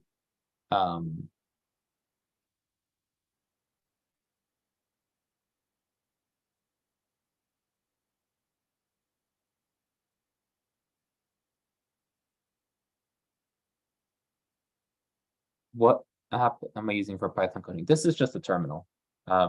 It's not really a it's the terminal is kitty, and this is what happens when you just type Python into a terminal. You get the Python prompt. Best practice where to use Lambda. If you see other people using it in a place, then use it there. In general, it's a bit of a weird thing to do, and apparently controversial, but okay. We'll keep on looking at people's questions. just to sort of stick with the time that I had in mind, I'm going to sort of give people right now. I mean, if you don't want to work on this right now, feel free to like take a break, walk around. I'll just say that I'm going to give about 15 minutes to look at these questions now. They'll definitely take you more than 15 minutes if you want to work on it, and you can sort of ask me questions as you're working through it. You can also chat in the Discord or in the Zoom chat or working on it. Yeah, the link to this collab file, it's just above in the chat. The thing from, oh, sorry, I only sent it to the waiting room participants. That's my bad. Ah, thank you, Hui.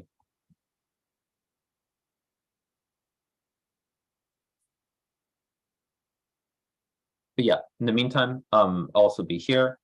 So let's see, sorry, it's dealing with time zones right now. It's 5:40 where I am right now. I'll say at 5:02, I'm gonna say at that point, I'm gonna take a 15-minute break, and then get ready for the second part. But for these next 15 minutes, I'll be online answering questions, chatting, etc.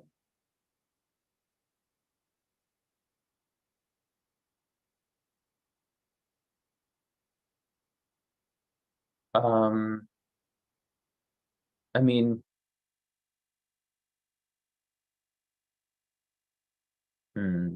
I don't want to give an authoritative answer to that question. I can say I used to work as a job that had the title data scientist, but it's definitely sort of an overloaded term. A lot of things are called data scientists, and it sort of encompasses a lot of different tasks. You know, learning things like sort of which tools you need will depend on what kind of work you do. The sort of Python, R, SQL, Power BI, Tableau, that's sort of, you know, very close to sort of like business intelligence, like sort of reporting analysis. Things like SQL, Power BI, they'll be less useful if you're doing, you know, forecasting, for example, or some sort of like predictive modeling. Also wouldn't be so relevant if you're, you know, for example, working on language models. So it sort of depends on what your work is.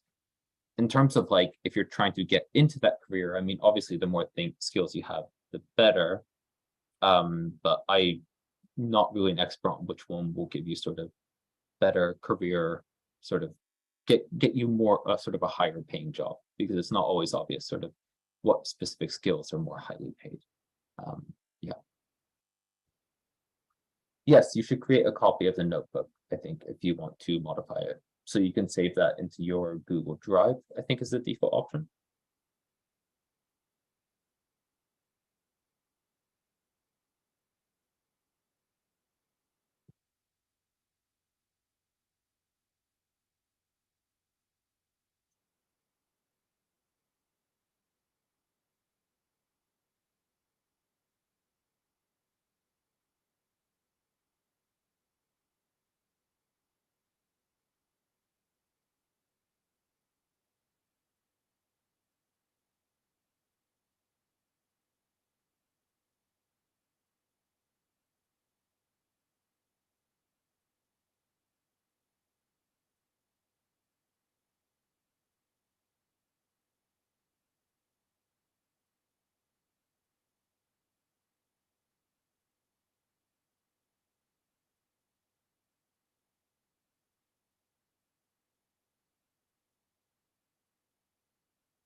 I should mention, if you haven't figured it out, you'll need to create new cells to write the code into. So you can do that by clicking on here, and you can start creating code to run. What time will we start again?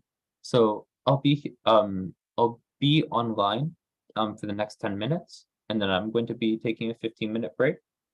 So let me think. That's 55. Then 10 past. Sorry, the time zones, I don't know where all of you are.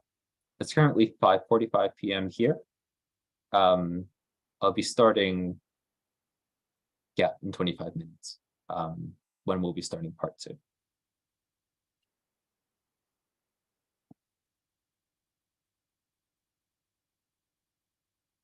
Oh, there we go.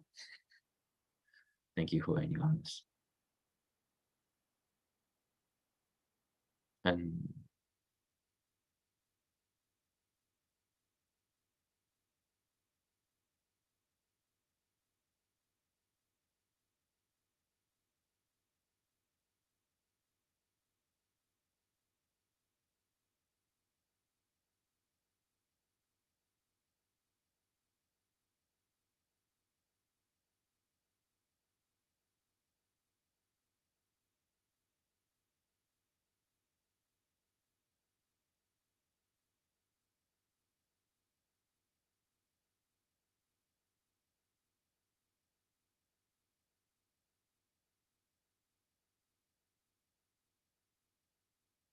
you can also mention now, I'll share this after this, but all the material for the course I used to teach is online.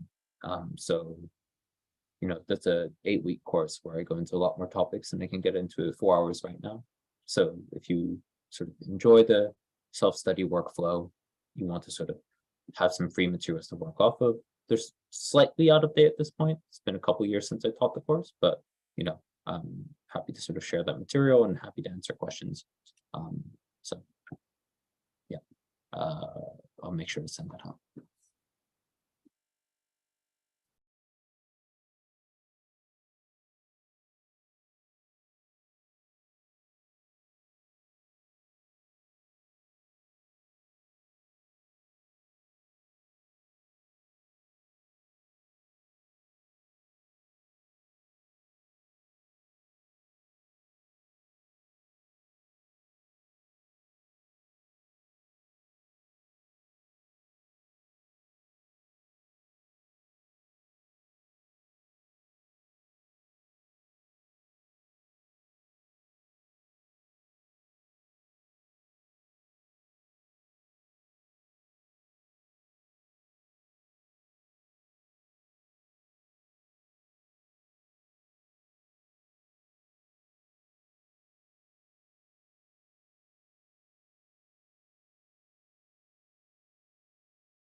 So there are formal rules for alignment in Python. It's a weird language in that alignment actually matters. So for a function definition, it needs to have the sort of indentation. So indentation is sort of explicitly part of the language. More broadly though, to do with readability, there's a lot of different sort of thoughts or approaches to this. And they're sort of cemented in different standards for code formatting. I can put what the code formatting and things that are called. Some one's PEP8, another is black, another is YPF. If you look into these are all sort of code formatters. I'm giving you a lot of options. If you had to choose one, I'd probably go with black. Just because black was invented in response to there being too many options and too many arguments about sort of which code formatter to use. and black is sort of supposed to be sort of the most like fascist option. Or fascist is not a good way to describe it, but like while everything else allows for customization, black is just sort of, there is one way to do it. It's not the best way, but it's sort of the least controversial way to do it. Yeah, so PEP8, auto PEP8 will give you that.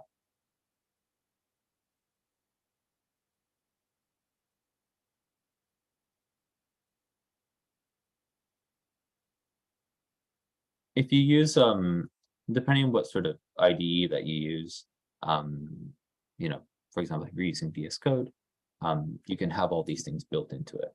So for example, every time you save your code, it'll automatically realign your code to align with PEP8 or black or whatever.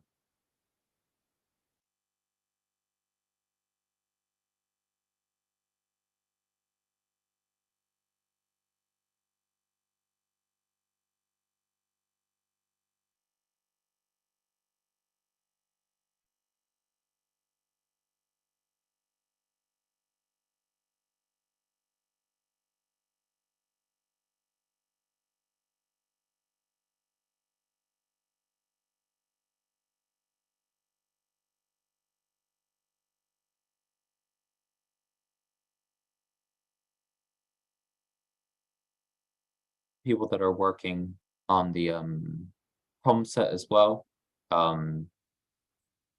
If you're interested, particularly the third problem, I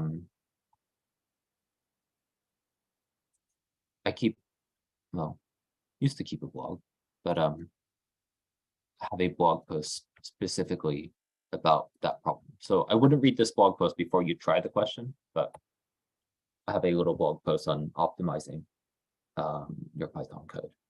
And it looks specifically at sort of calculating prime numbers as an example of a lot of the techniques that exist.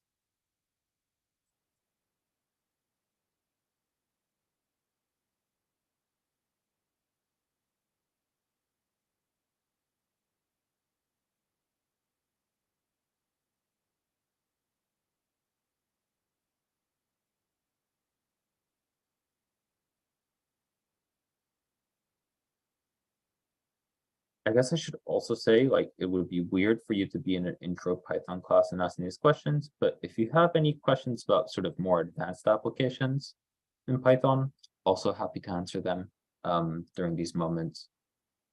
Particularly if you're interested in using for things like machine learning, deep learning, web scraping, that sort of area.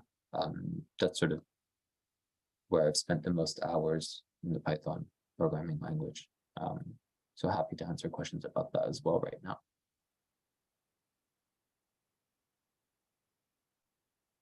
I assume people with those questions will also be turning up to the other courses in this hardy summer school given by some very brilliant people. So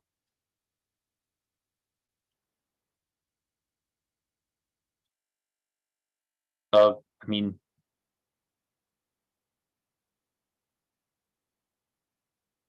I would say they're kind of the same thing, except one you run on your computer and the other you run on Google's computer. I used to feel more strongly about running things on my own hardware. Increasingly, I'm kind of in favor of a cloud-based approach, and that sort of reflects the more I kind of collaborate with other people, the more frustrating it is to try and ensure that they have the same development environment that I do. I spend a lot of time getting sort of Docker, like trying to build Docker into an academic workflow. If you want to hear more about that or interested in that, happy to talk about that. But like ultimately, it's sort of getting people to install things on their computer is really hard. Getting them to visit a website is easy. So in that way, Google Colab is wonderful because I can just get people to.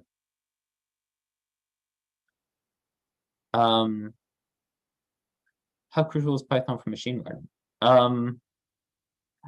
So the kind of classic machine learning in a sense, like, everything non-deep learning in a sense, the ecosystem in R is quite mature.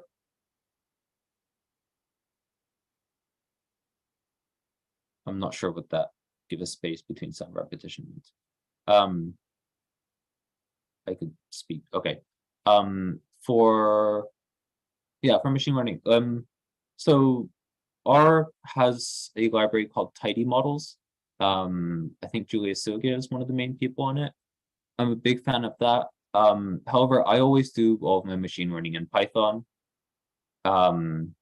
Scikit-learn, while it is sort of an educational library, is also just a really fantastic library and has a lot of examples of sort of how to build something like this really well. I think data table actually exists in Python as well. I do love data table. There's also something called polars, which I've been meaning to check out, which is supposed to be a Rust-based implementation of like data frame functionality. Yeah, I haven't been working with data frames much recently. The closest I come to it is Hugging Face's datasets, which are sort of not in memory. Dashboards, I find Plotly quite acceptable. Hugging Face has something called grad.io or grad.io. Those were super nice. They're really easy to get up and running, but they're kind of very specific. They're not for everything. They're sort of very specific for kind of NLP type stuff. But yeah, it's quite good.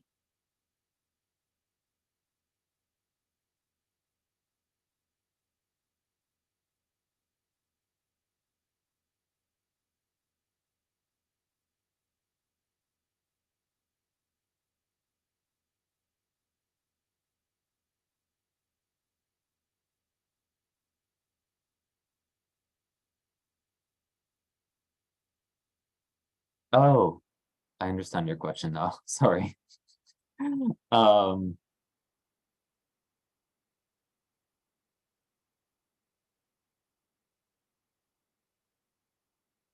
Yeah, I mean, you could put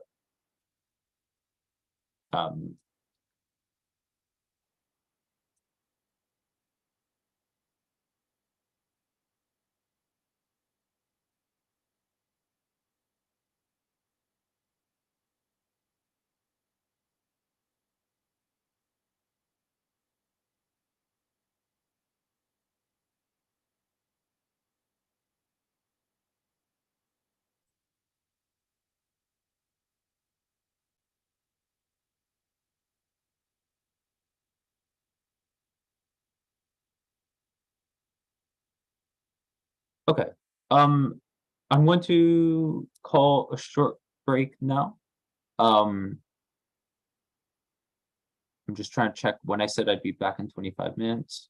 Okay, so I'll be back in 12-ish minutes. It'll be 6:10 here. So yeah, in 12 minutes. The stream will still be live, I think. Just yeah, I'm gonna be AFK. But I'll try and answer questions when I come back.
他们那边的我忘记了，他们那边会怎么样。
All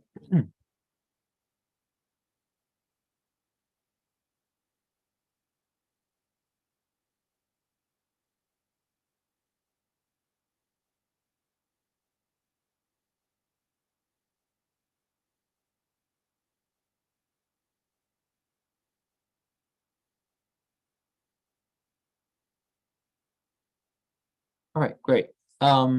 So I posted the solutions if anyone wants to, look at them. Yeah, so they're there. Likewise, if you're coming back to this, I've tried to sort of explain the solution as much as possible in comments as I go over it. So hopefully, no need to look at it right now. Hopefully it's sort of a useful self-study guide going forward. I'll wait just one more minute before getting started again, because I ended up only being away for 10 minutes. But okay.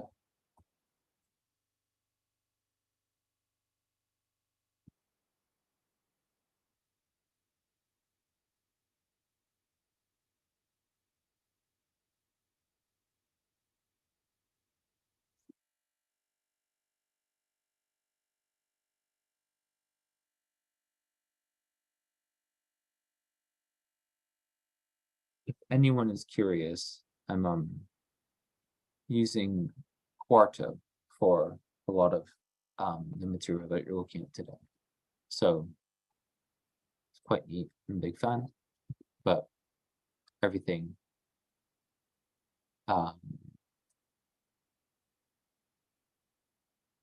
sort of everything in these slides is actually originally written as a text file that I can render automatically. Yeah, so kind of a cool thing.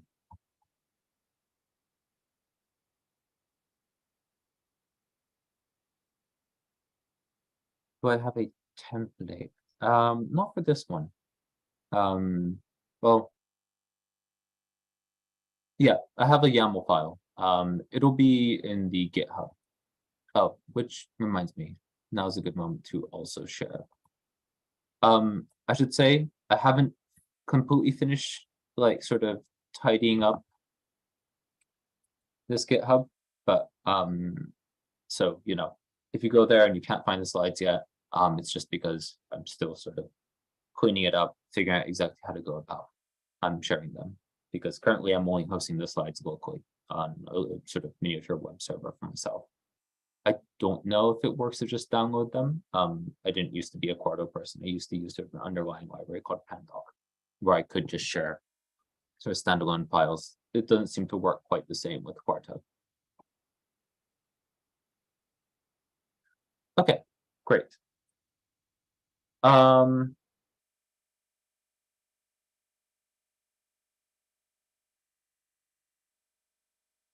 So the Colab notebook for part 2 is up here.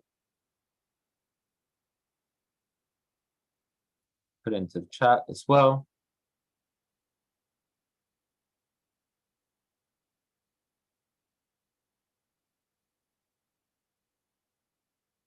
And okay, great. So hopefully, I don't know, maybe this will be, maybe some of you came to this knowing base Python, but not knowing data analysis, and this will be new stuff for you. But yeah, still, just full disclosure, I'm sort of, looking at who signed up. I'm sort of trying to target as broad a audience that I think will be useful as possible with this. And sort of, trying to create another opportunity for learning and getting into a lot of this. But don't hesitate to ask me more advanced questions, etc. I've been doing.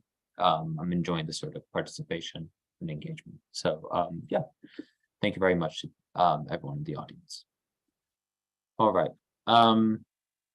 So first things first, why pandas? Or what is pandas? So it's a popular library for analyzing tabular data. Tabular data is sort of I would say the main sort of data that we deal with as social scientists. I don't know if that's sort of strictly true.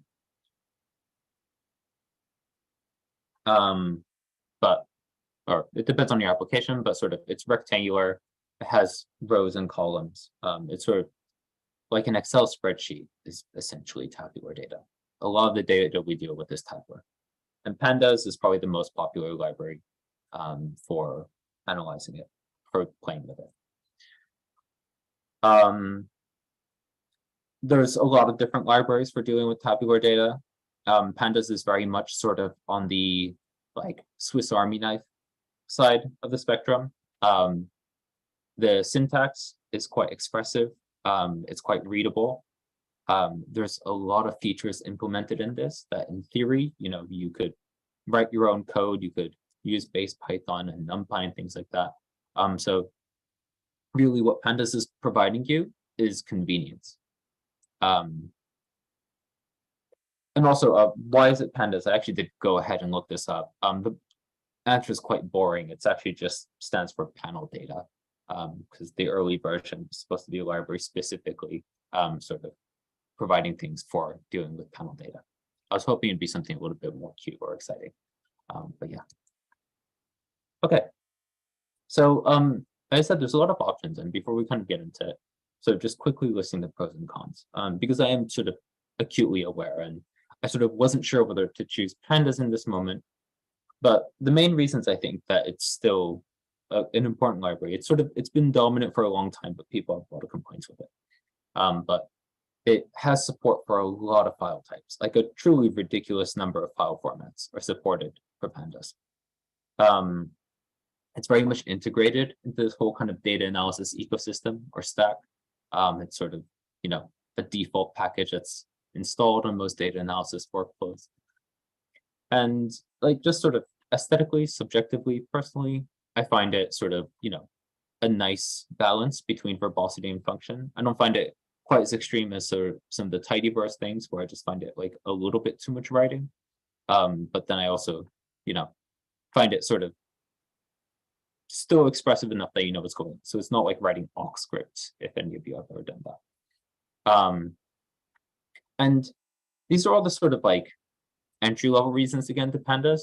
There's also sort of advanced pandas where you can get into really complex indices and things like that.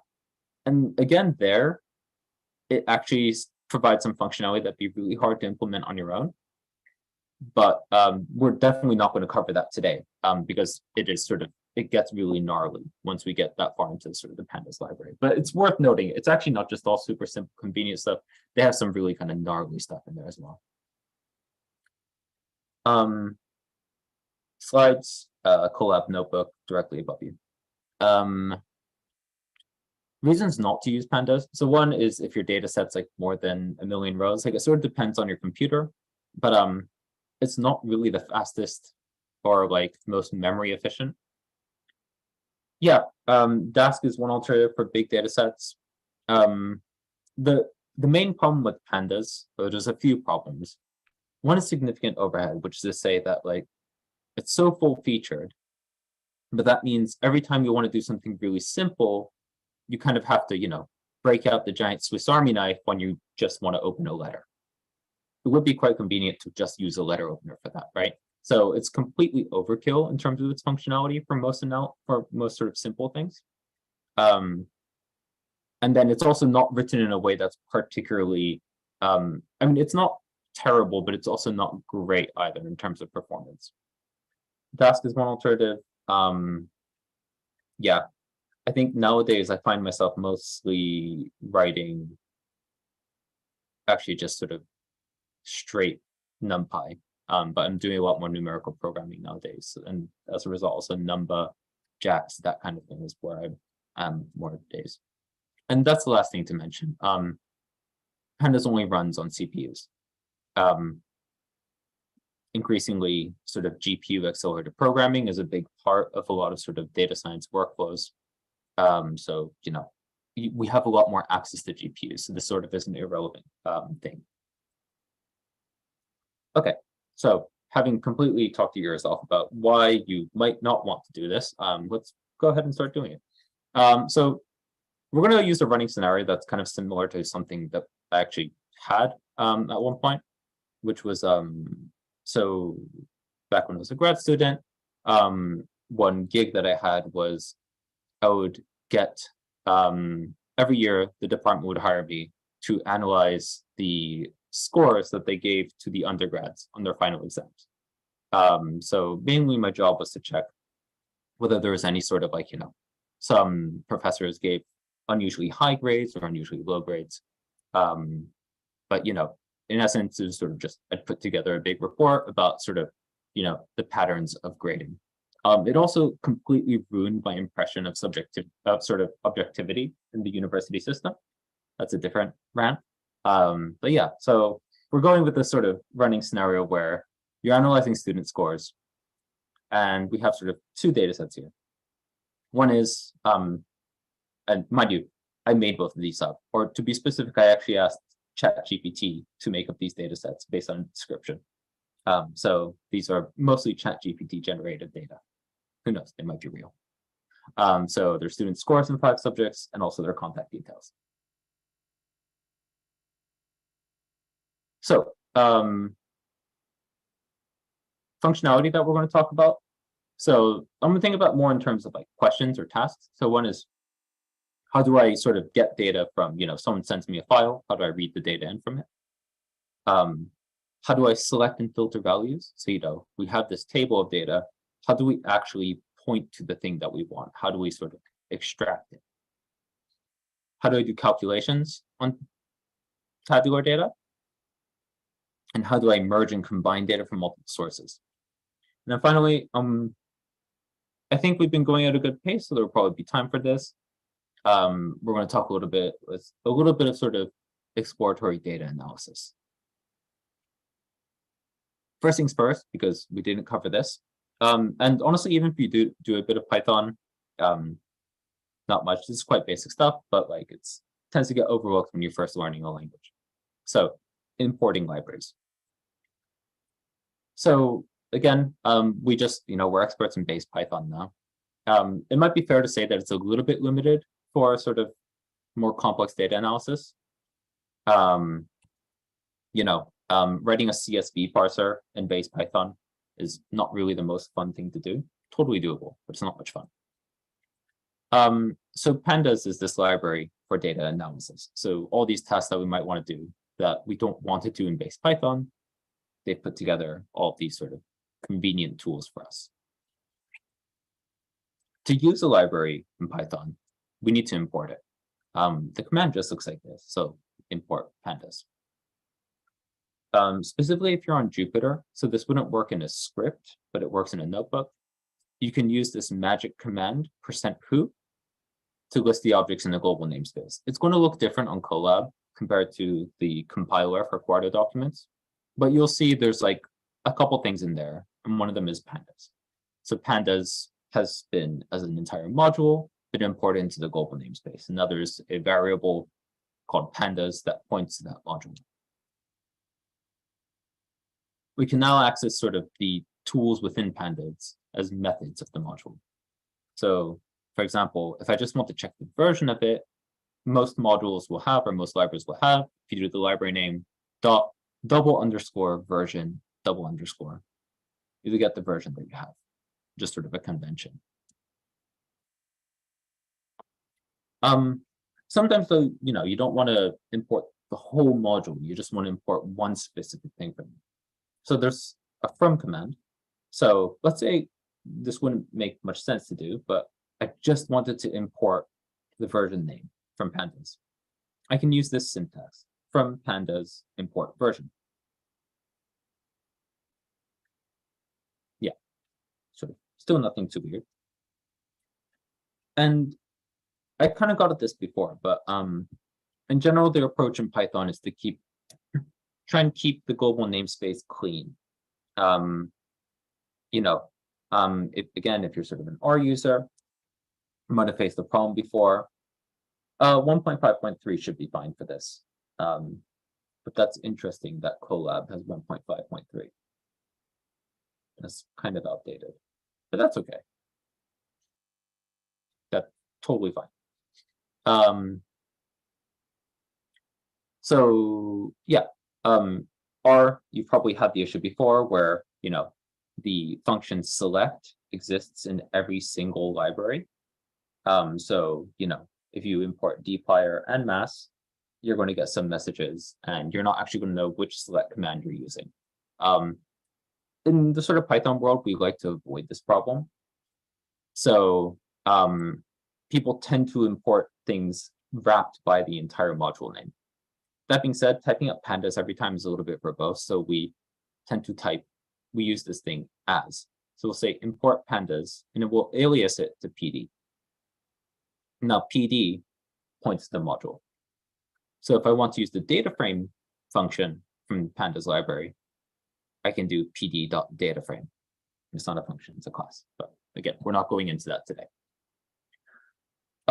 Version, it's just sort of a convention in Python libraries to have the version of a library as sort of module.the_version_.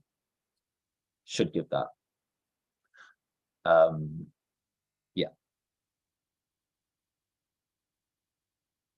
So if you wanted to do the workflow of just importing everything into the global namespace, you could do it like this. You could do from pandas import and then star would be the wildcard. So you can do this import from some module or script every single thing.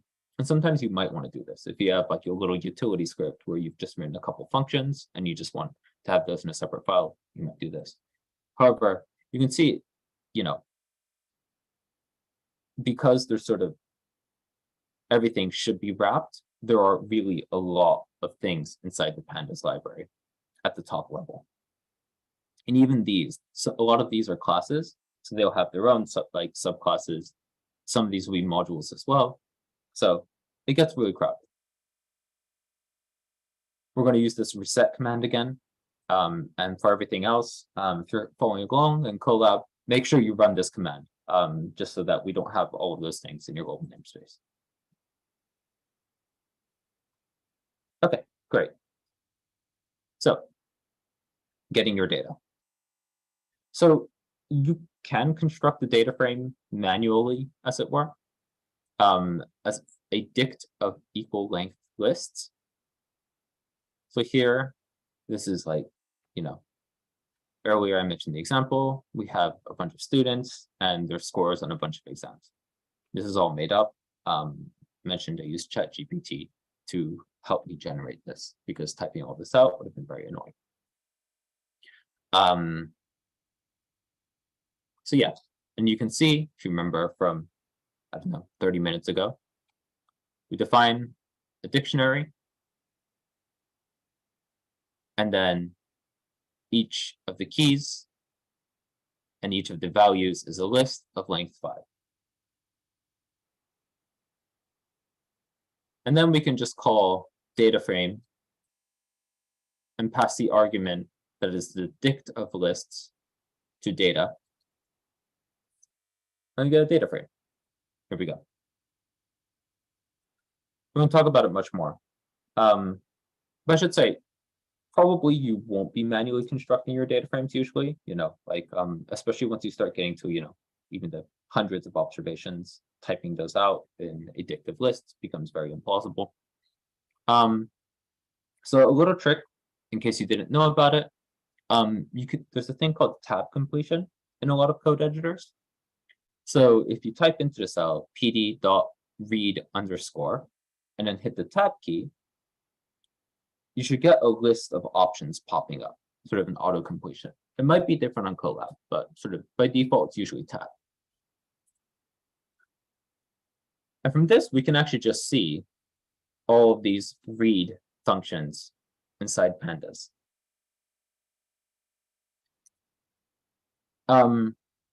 Briefly, just to talk about this, because there's a bunch here, but I should just mention a few of these that are worth noting specifically social science applications. You see SPSS and Stata are actually supported. So you can read in SPSS and Stata files if you're thus inclined. Excel is also supported. If you work a lot in R and Python, you might want to check out Feather. It was created by the Wes McKinney and Hadley Wickham, sort of the creators of like sort of ggplot and pandas respectively, to have a sort of data format that's usable by both R and Python. Yeah, so I'll say a lot of things were supported, and it's quite useful. Often, there's downsides to CSV format, but often we'll be dealing with CSVs, I find, just in general. So we can use the pandas.read CSV function and then pass a path. And tab key does work in co-op. That's fantastic. Thank you. And pass a path. Oh, it doesn't work. That's a shame. I can show you in the terminal real quick.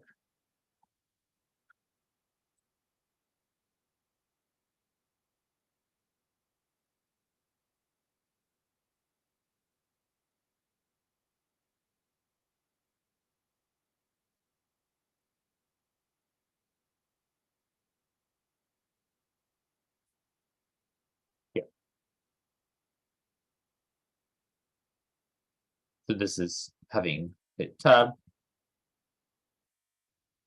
but regardless, the list is here. It's also in the documentation. Relationship between dictionary and pandas. Yeah, exactly. Thank you.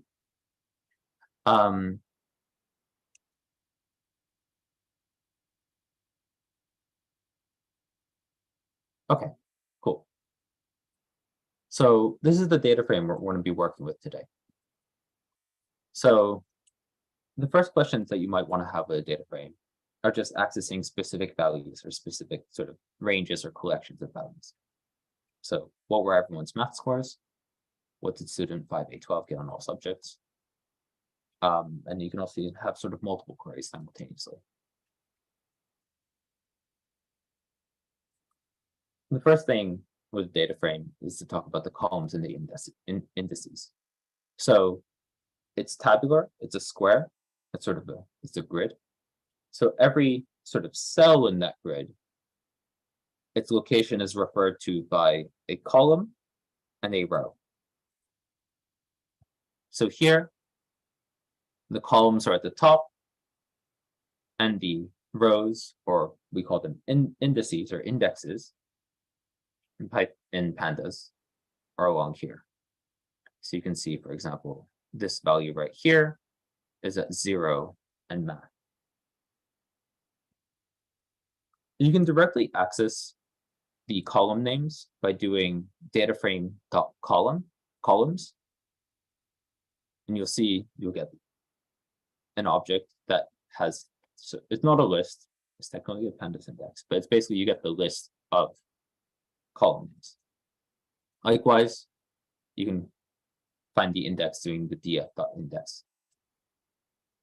By default, when you create a pandas data frame, it's going to have a numerical index, which is just saying sort of the numerical position of the thing. In this application, we're going to actually set our index to the student ID, because it works a little bit better for the analysis that I'm going to demonstrate. It's going to be a little bit cleaner and simpler. So here I'm using the .set index function, and I'm passing the column name student ID. And I get back a copy of the data frame with now student ID as the index. Here we can check the index and we see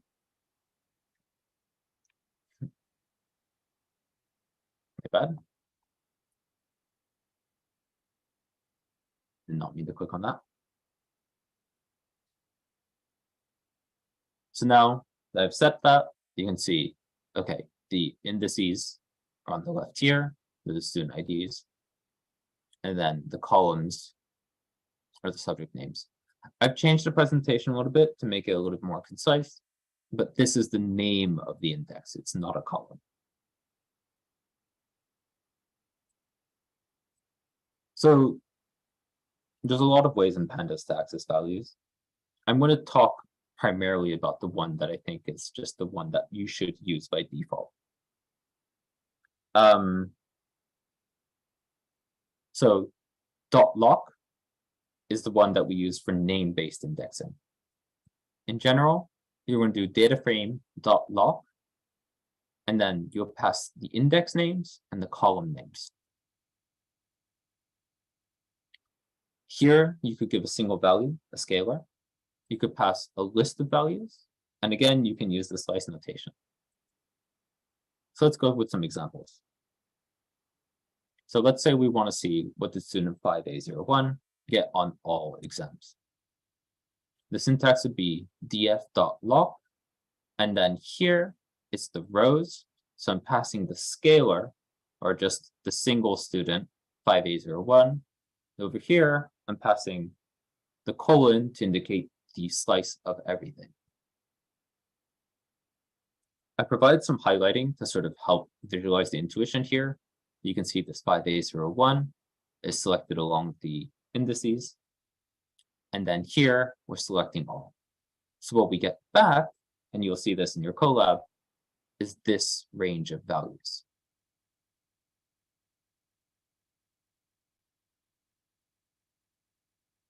We can also select by column. So here we could ask the question, what did everyone, so all the students, get on the history exam? Exact same idea. We use the colon to indicate everybody, comma, to end the bit referring to the rows or the indices. And then we pass the name of the subject that we're interested in, history.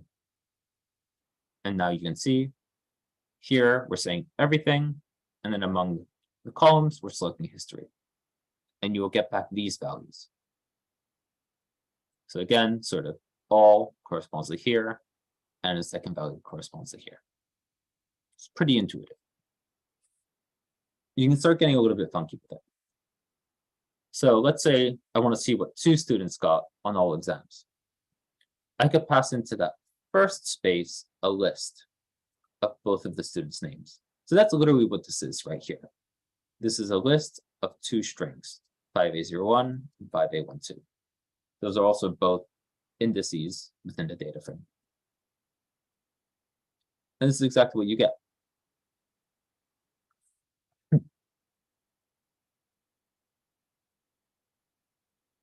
Likewise, I don't think I need to belabor the point too much. Here I'm passing a list, art and history. I'm saying all rows. You'll notice though, that the order of the labels does actually matter. So when you call it in your notebook, you actually see something like this. The order of the columns is changed according to the order that I call the columns in.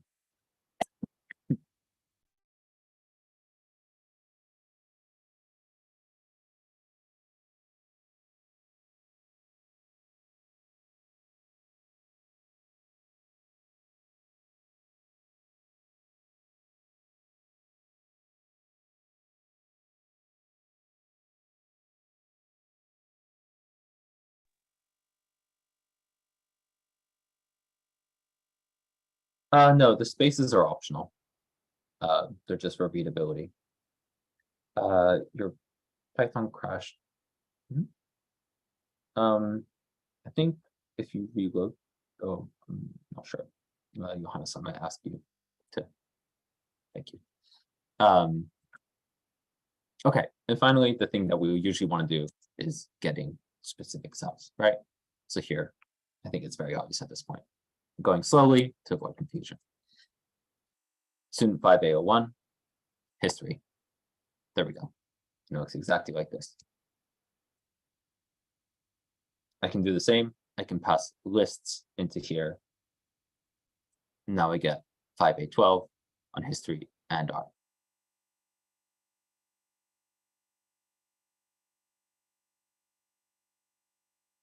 I can sort of do as much as I want with this to my heart's content. 3 students, 2 subjects, sure. Okay, so that's lock. I think I've thoroughly done it. It's quite powerful, actually, because we can also use it to filter rows. So let's say I want to see this, like all the scores for students who got 90 or higher in math. So for any student that got 90 or higher in the math exam, I just want to see their exams on all the scores on all of the exams. So what we're going to do is we're going to create a Boolean array. So here I'm getting everyone's math score, and I'm asking, is it greater than or equal to 90? And what I get back is an array of Booleans. So for each corresponding to each student, I have true, false, false, true, false. Now I can put that Boolean, so up here I've assigned it to a variable called good math. And just to remind you, good math just looks like this. I can put that into lock, right? So now I can say, give me the rows where that condition is true. And there we go. These people are both over 90. Do spaces matter at all in Python?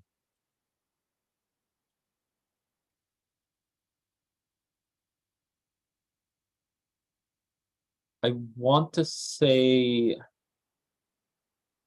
other than indenting, it doesn't matter. It's mostly just for sort of ease of readability. I can't think of any situation where spaces do matter. Someone might correct me. That being said, this is kind of, creating a new variable for that's a little bit annoying. So we can do it with a shorter syntax. And actually, we don't need to use this greater than or equal to operator, even though sort of it's logical. We can use the .ge method, which is the greater than or equal to method, and then call 90. So this gives the same thing as this up here.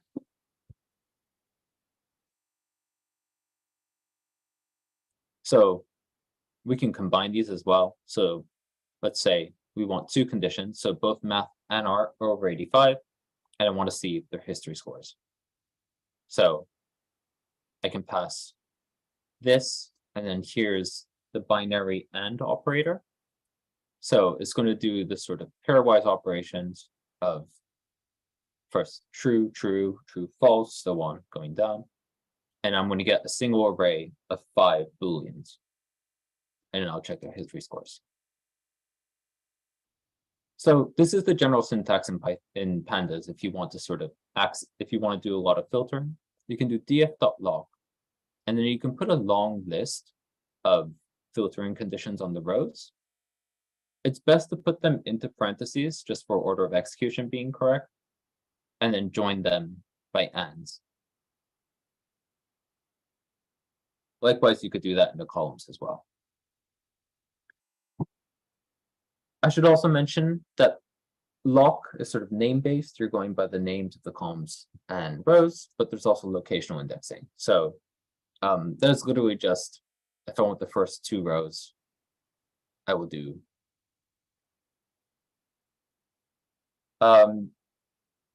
less than or equal to is LE, less than is LT, greater than is GT.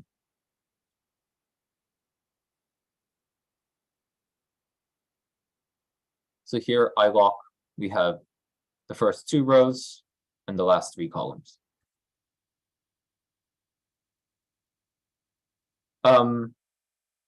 Yeah, sort of.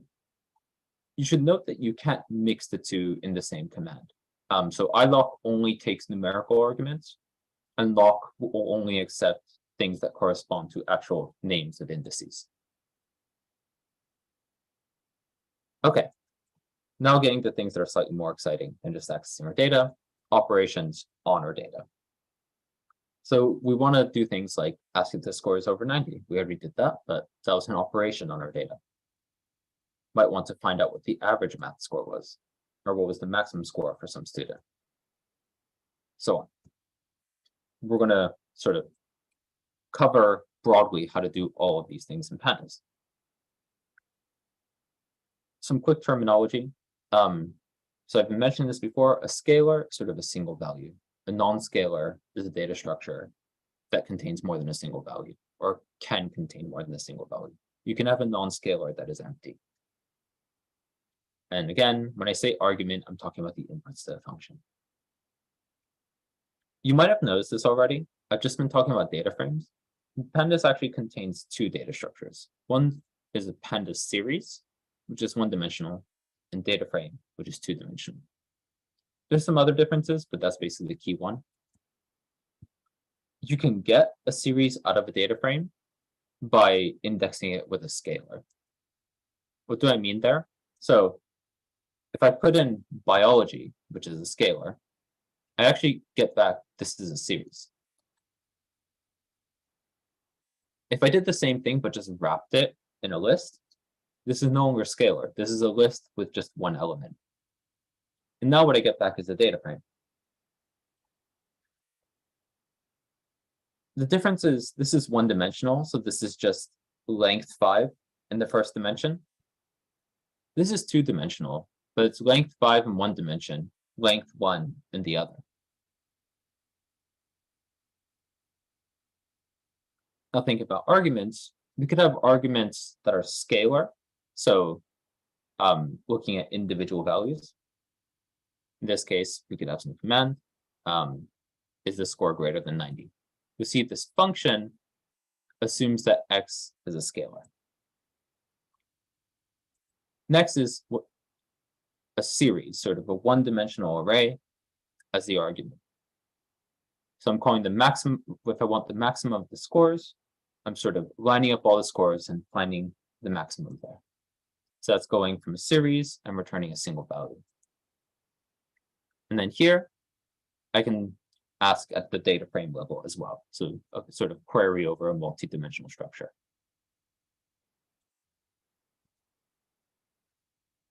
A lot of these sort of like standard operations that you might want to do are built into pandas. So as we mentioned, not equals is .any, greater than is .gt, and so on. A lot of standard statistical summary functions. There's .mean, .median, .std for standard deviation, and so on. Sort of a lot of the sort of standard summary functions you might want are already implemented in Python. Sorry, on Python and pandas. It's also worth saying that they tend to be optimized. So if it exists, it's generally better to use it. Unless you really know what you're doing, in which case, yeah. So now we're just going to calculate the average score on the math exam. So again, with our indexer, we're choosing everyone, getting their math score, and then we're calling the mean function on it. So here we're getting a series out of here, because there's a scalar here, and everything there. And I'm saying .mean. So on that series, it has a function mean, and the average is 87.2, as it turns out. Where Lambda functions come important and where pandas becomes quite powerful are these apply and apply map functions. So apply and apply map allows you to apply any function really to a series or a data frame. So series.apply takes functions with scalar arguments. So it'll apply the function to each element of the series.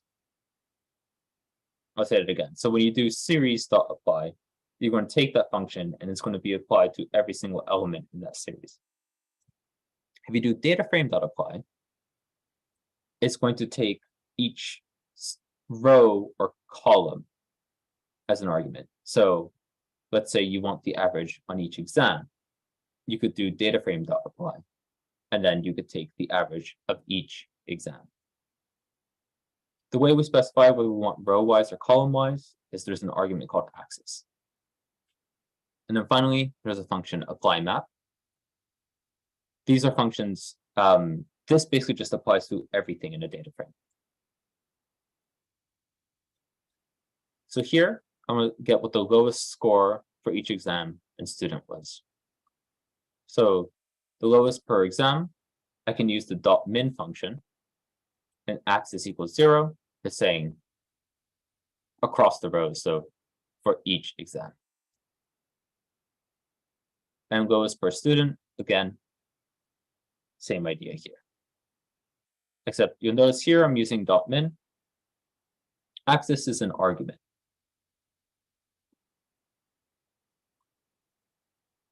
Here, I'm using the apply function, and I'm passing min, which exists just in base Python.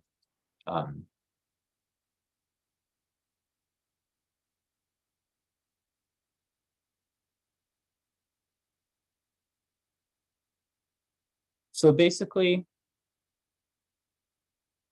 when we're doing a function to a data frame, we can apply it to each row, or we can apply it to each column. So here I want the lowest score per exam. Axis 0 is saying which direction to do this operation in. So 0 means sort of apply the function within each column of the data frame. Axis equals 1 means apply it within each row of the data frame. So here I'm getting each student's lowest score, and here I'm getting the lowest score on each exam.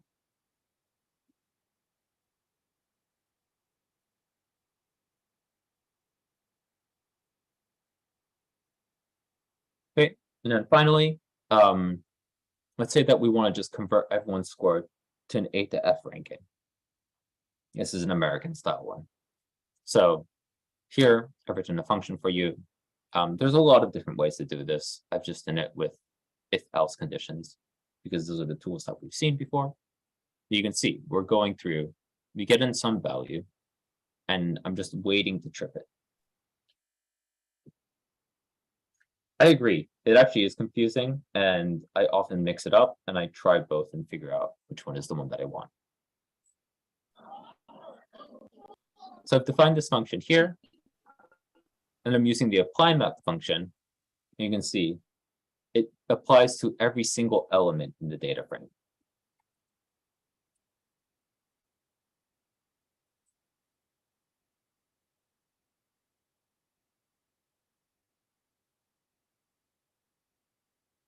Okay. Alrighty. So next, talking about combining data. This is another common use case where you'll have multiple data files, and you need to combine the data from them in some way, right? For example, those might be, you want to merge voting records with sort of other things like credit records and things like that. Yeah, the list goes on. We're going to talk about two different ways of joining data together. So one is concatenation. This basically just means just sticking the data together, not in any sort of principled way. You just kind of push it together. The other is sort of you would call it a more principled way of combining data, which is joining, which is sort of you find some key that they have in common, for example, a social security number, and then use that to join records. So let's say there's like 2 extra students that we forgot. I create another data frame with a few more people, there's 2 more students. They look like this.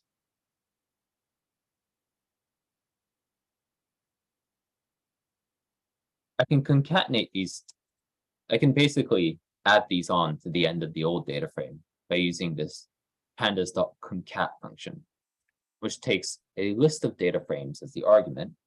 And then again, this confusing thing, axis. Axis equals 0 means I'm sort of stacking them on top of each other.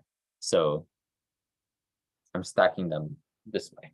So one on top of the other. Axis equals 1 would be stacking them sort of horizontally, so making the data frame wider. Axis equals 0 is making the data frame taller or longer. And there you go. Now we have 7 elements in this data frame.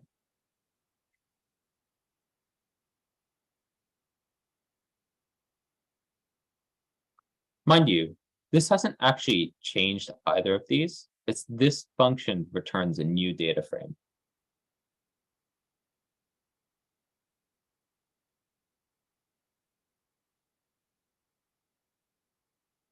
I tend not to say row-wise and column-wise. I think because I find them confusing as well.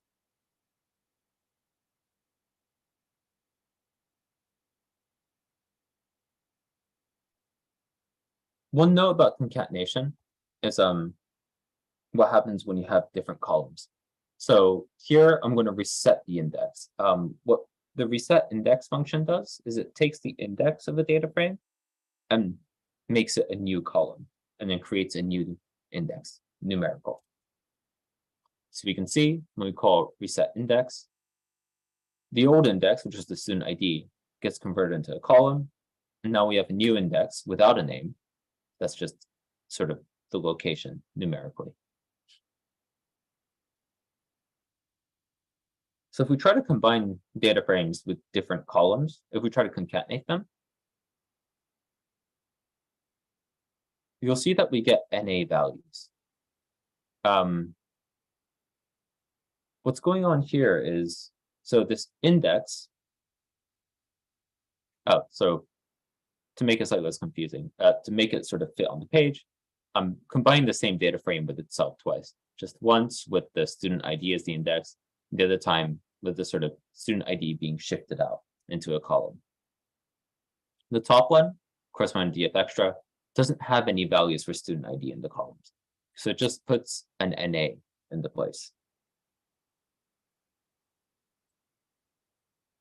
I hope that's relatively sort of straightforward and clear. The same intuition applies if you try to do it sort of horizontally stacked. Sorry, if you wanted to stick them together wide, which I would call column-wise stacking, I guess, because you're stacking together the columns or the units. Okay, so that's concatenation. It's kind of a brute force thing to do. Now there's a slightly more complicated thing, which is we want to match up records. So let's say that, you know, until now we've been calling students by their code, but we'd like to have their first names as well. So GPT made up this thing for me, which is basically a bunch of made up people, etc. But we have their student ID, we have their name, we have some other information about them. I'm going to be using the student ID to join the two data frames together. And notice for one thing, they're called different things in the two data frames. I did this on purpose just because it's reflective of the reality that is data analysis. And also just for a bit of visual simplicity, for the original data frame, I'm going to be changing the index back to a numerical one and make student ID a column. This is not something you necessarily need to do when you're doing the analysis. It just made this sort of visualization of this a little bit neater. So again, I'm sort of recreating these. I'm creating one data frame called data frame underscore contact. And another one is the data frame that we've been working on until now with the index reset.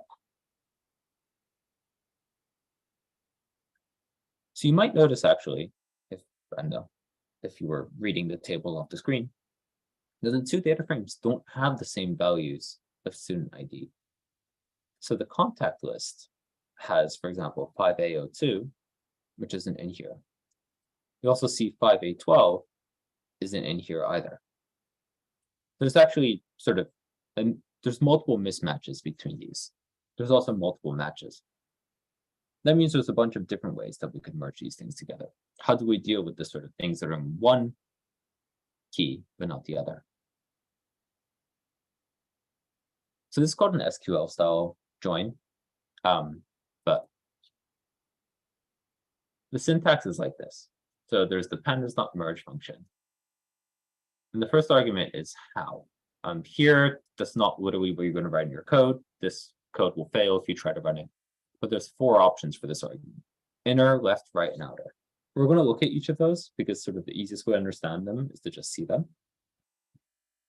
But on the left, we have the contact details, and I'm just taking two columns from that data frame: first name and student ID. On the right-hand side, I'm taking the scores, and again, just for visual simplicity, I'm just taking the student ID and their history score. You might also notice I'm being a little bit sneaky here. I'm not actually using .log. You can just pass a list to square brackets after a data frame, and you will get those columns. If you go further into pandas, you will find that there's a little bit of weirdness with this, which is that it returns a view, not a copy of the data frame. So if you try to sort of change values of a view, it becomes very ambiguous what should happen to the underlying data structure. And you'll get a lot of annoying error messages.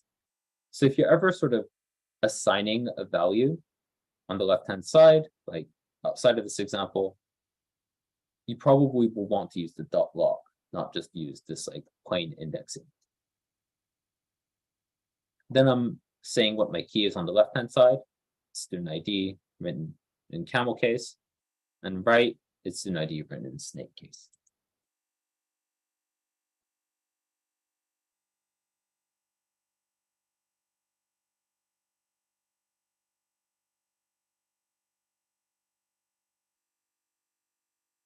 So if we set how to inner, what we're left with is only the rows of the data frames where there's a matching key in both data frames.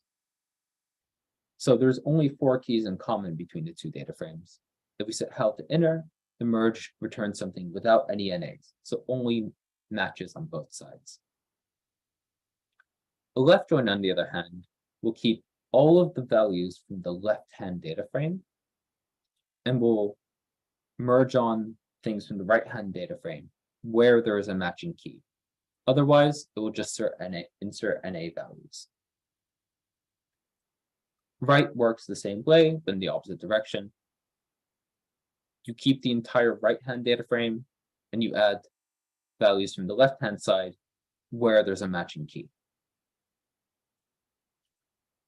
And then finally, outer is just keep everything from both sides. So if you remember, so we have now 8 values. We have all the student IDs from contact. And then we also have a score for some who we don't have their contact details for. Okay. So that cell won't work. I was writing that as sort of pseudocode to sort of just tell you what could go into that spot. But no, that code shouldn't work. However, the cells after that you should be able to execute. No worries. Okay, I'll pause again right here for a moment because SQL style joins for some reason are considered a very tricky topic. I think it's relatively straightforward, but it's straightforward when you visualize it, I think. Sorry, does not say. If you're totally confused, please feel totally free to ask any questions.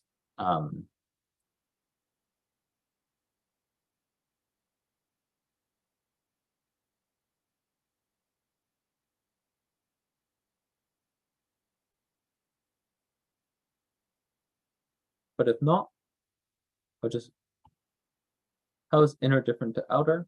Does anyone else want to give a shot at that in the chat? Or if you want to speak, I think you're allowed.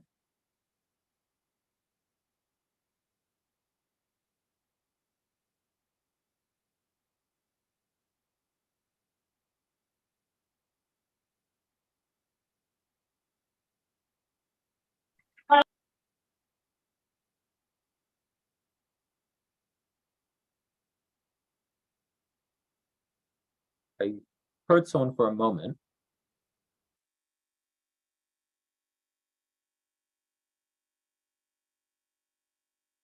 Okay. So inner, you only keep the rows from the 2 data frames, sort of the left-hand, right-hand side. Yeah, good. Yeah, so in set notation, it would be the intersection. Whereas outer, I guess, would be the union of the sets. Is that right? Yeah. So inner, you only get the rows where there are matching keys in both data frames. Outer, you get everything, regardless of whether there's matching or not. Exactly. It's perfect.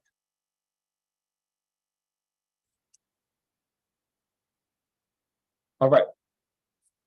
Finally, some brief notes on just a bit of exploratory analysis with pandas. This is a little bit about functionality, but this is also a little bit about practice. So we're going to be pulling some data from the British election study. This data I worked more with when I lived in the UK. But the British election study is a nationally representative survey of the British public.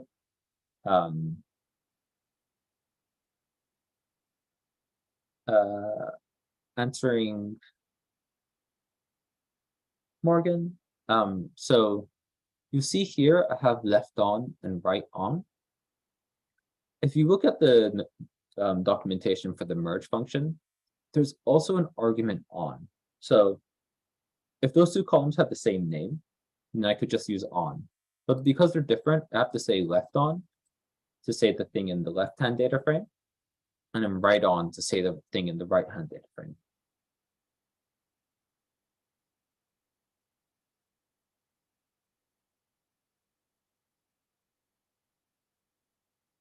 Okay, the British election study. We're using a small subset of it that I've just sort of cut out for giving some demonstration of exploratory data analysis. But it's a huge survey, hundreds of questions, I think, and tens of thousands of people in each way. So there's sort of a lot of data. It's quite complicated. So, you know, when you first have the data, what do you sort of do with it? So there's this sort of amorphous idea of when you're working with data, even though, you know, using programming languages kind of puts a layer of abstraction between you and your data, you know, you don't actually have to look at the data itself. You should still be trying to sort of qualitatively get to know your data. That means maybe you might still want to open up in Excel and sort of look at it. I wouldn't say that because, you know, we can also do it without ever having to open Excel. But there's this idea that, like, first things first, we just want to sort of understand what's in there and understand some high-level patterns.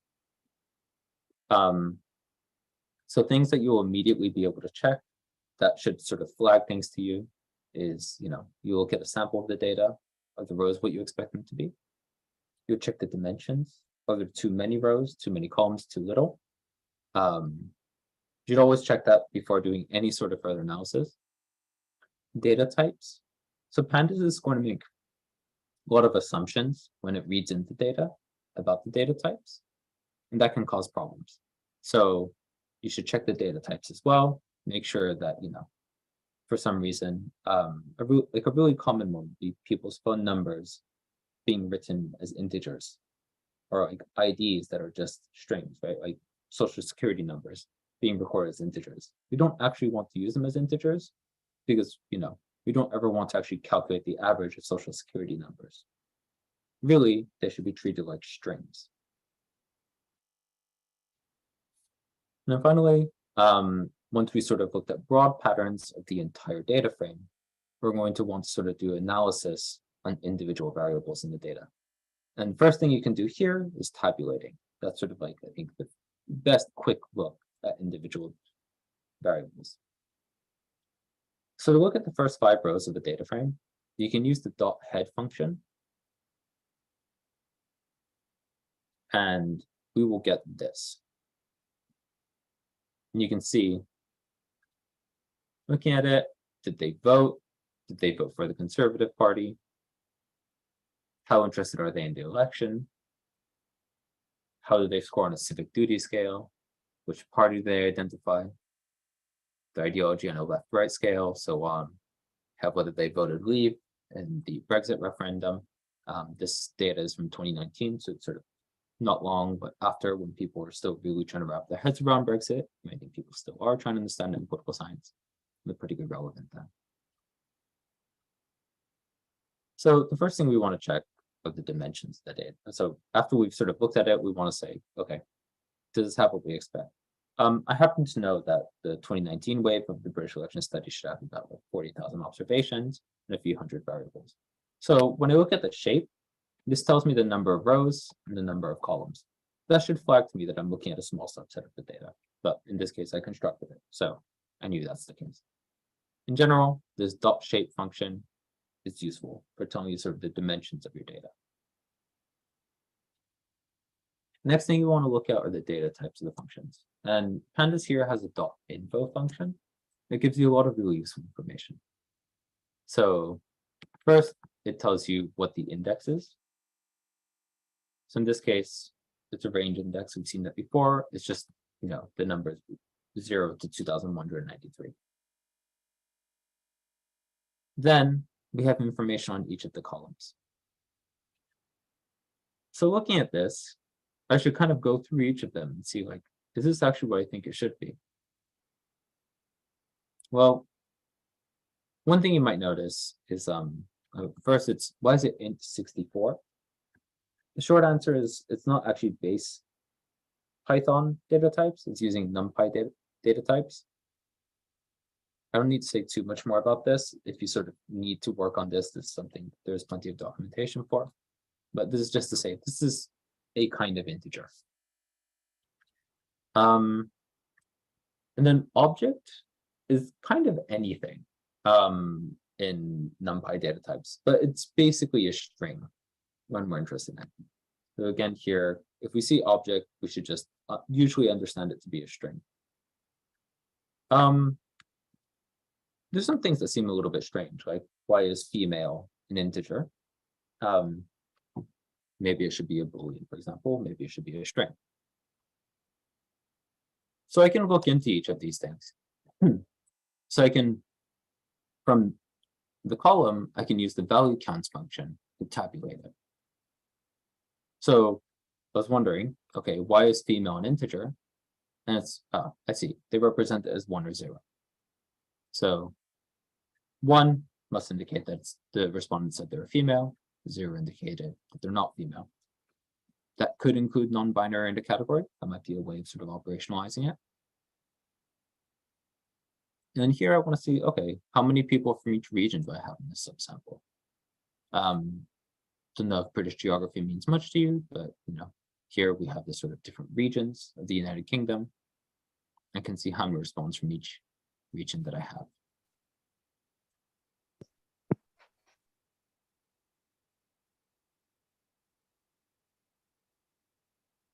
Okay.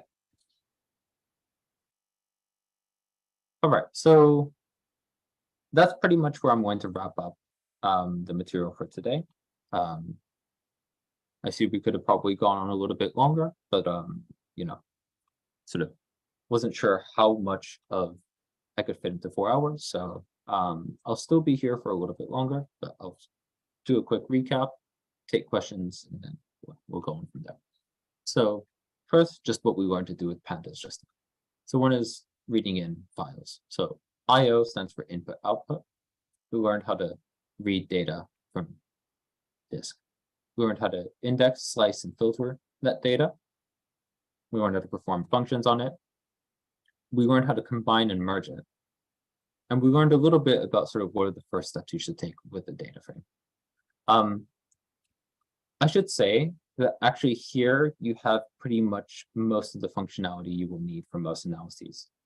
Like 99% of what you do will be composed of these 4 things that you need to do. There are a few other operations that sort of don't fall under this.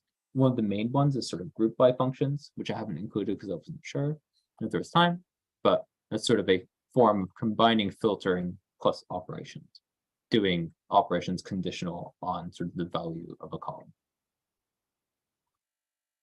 If you want to go to further resources, particularly for pandas, there's a textbook written by the author of the package. It's still reasonably recent. And again, this sort of gets also a lot about sort of data analysis principles, which, you know, are as important as learning the commands themselves. Actually, if anything, more important than learning the commands themselves. So here are the sort of sections that are relevant to the stuff that we've done today. If you are a university student, a lot of universities have free access to the O'Reilly Safari books. So that is one thing. You might be able to access this book for free. There's also a couple of advanced topics that I didn't bring up today, but dealing with string, so like regular expressions and things like that. Super important functionality in a lot of programming, sort of how to create patterns that flexibly match patterns in strings. However, I could probably spend an hour teaching regex alone. And we'd only, I don't know, it's sort of a lifelong journey to learn regex. And finally, categorical data, we didn't really talk about. If you sort of want a bit more information on things, there's some blogs and documents in here. I also wanted to share I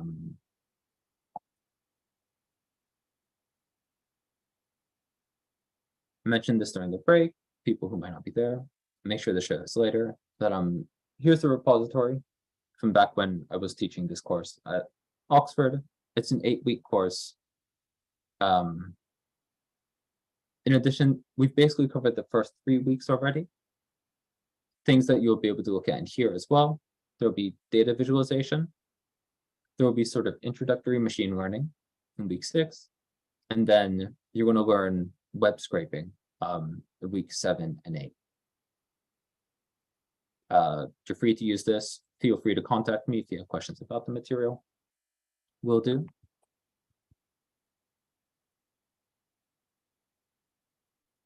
And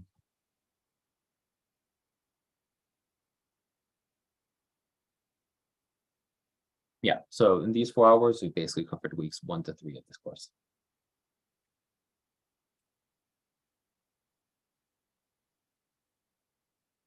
Yeah, thank you, Hui. Yeah, I'll also make sure to send some additional stuff there. Okay, great. So now just take some questions before I give you the sort of problem set for this and sort of continue to take questions, but any sort of immediate things that you want to ask for everyone. Advantages or disadvantages Python versus R with data wrangling. I'm not terribly. I think whatever you get used to is sort of whatever you're the most comfortable with is sort of the best tool for you. It's a time investment to get good at using any of these libraries. When I'm using R, I'm a really big fan of data table. I think data table's pretty fantastic. But yeah.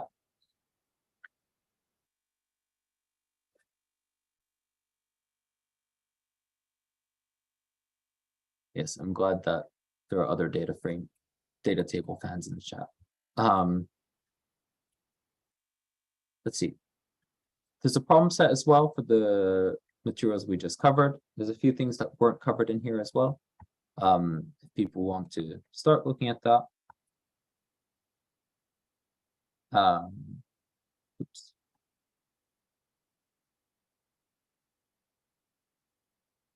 I'll stay on for a few more minutes to answer questions. You can also start asking questions about that. Otherwise, again,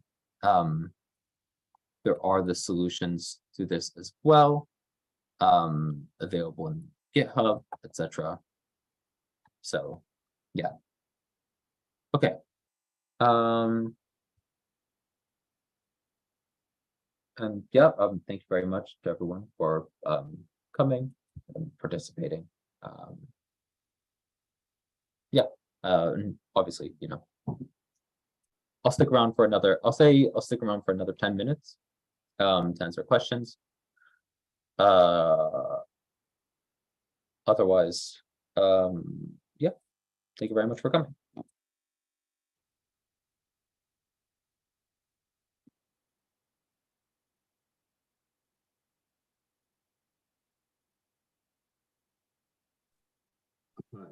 Sasha, I have a question, if I may. Yeah, please go ahead.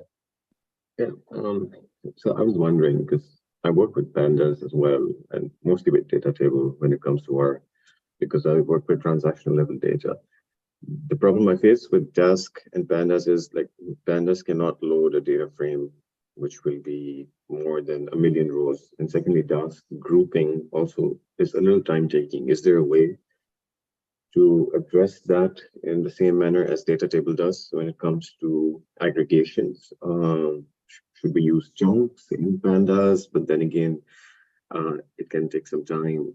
I would just like to know what are the other workarounds, because currently my workflow is divided in completely cleaning and are then bringing it to pandas or Python, because aggregations can take a little bit of time. Yeah. No, it's a good question. The first thing that I'd be curious to try would be Polars is a new library that people are quite excited about. Sorry, let me just quickly give people the solutions.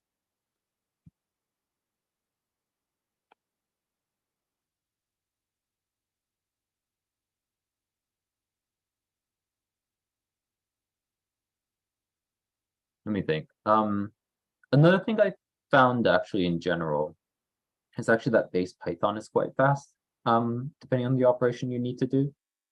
So sometimes if it's not a terribly complicated thing you're trying to do on the data, sometimes you might just want to not use pandas at all. The last thing is, again, it sort of depends on the operation. If it's only going to be sort of row wise, like element wise, there's no sort of like group by operations, then there's a lot of libraries that allow you to do super fast parallelization on that. Even actually the Hugging Face datasets library is pretty powerful for this, because you can just point as much computing power as you want towards it. Yeah, I guess it depends a little bit more about sort of your exact use case. Main use case would be group by aggregations, because Okay, sometimes group by operations. Yeah, group by operations, which cause problems in pandas. I believe pandas also do not use multi-threading to a great degree that a data table in R might it does. So Yeah, the group by causes problems for me personally. yeah, yeah. I've only gotten around this in really stupid ways, like only using group by to identify the indices for the group by operations, and then dropping everything past that to NumPy or sort of lower level libraries to sort of do the operations on the indexing. NumPy arrays do indexing incredibly fast and efficiently, so that sometimes works. But yeah, I don't have sort of a clean solution for that.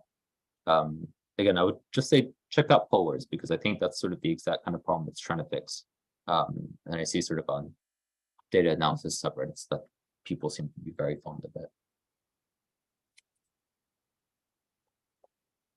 Thank you. I'll check Polars. I'm just reading on it now. Thank you for suggesting that. I may also eventually migrate from pandas to Polars.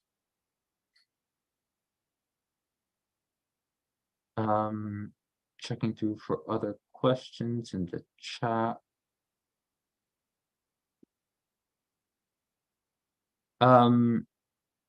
Raphael, I don't know if you're still here, but how can you merge them so that there's only one column left? I think if I understand you correctly, by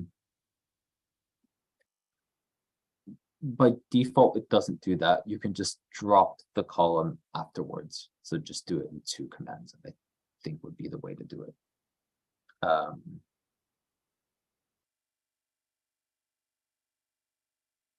To Jenna, here's the link again.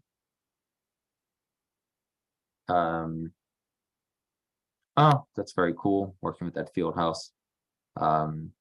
Yeah, know the crew at Nuffield pretty well when I was there. Well, when BS moved to Nuffield.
Yeah, you're very welcome, to everyone. Thank you so much for coming.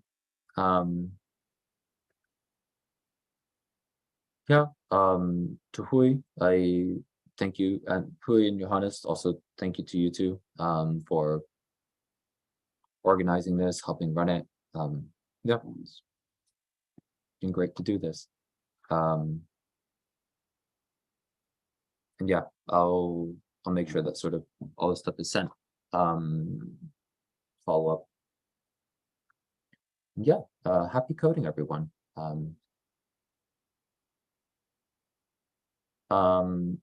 Sashi. Yeah, Thank you, Sashi.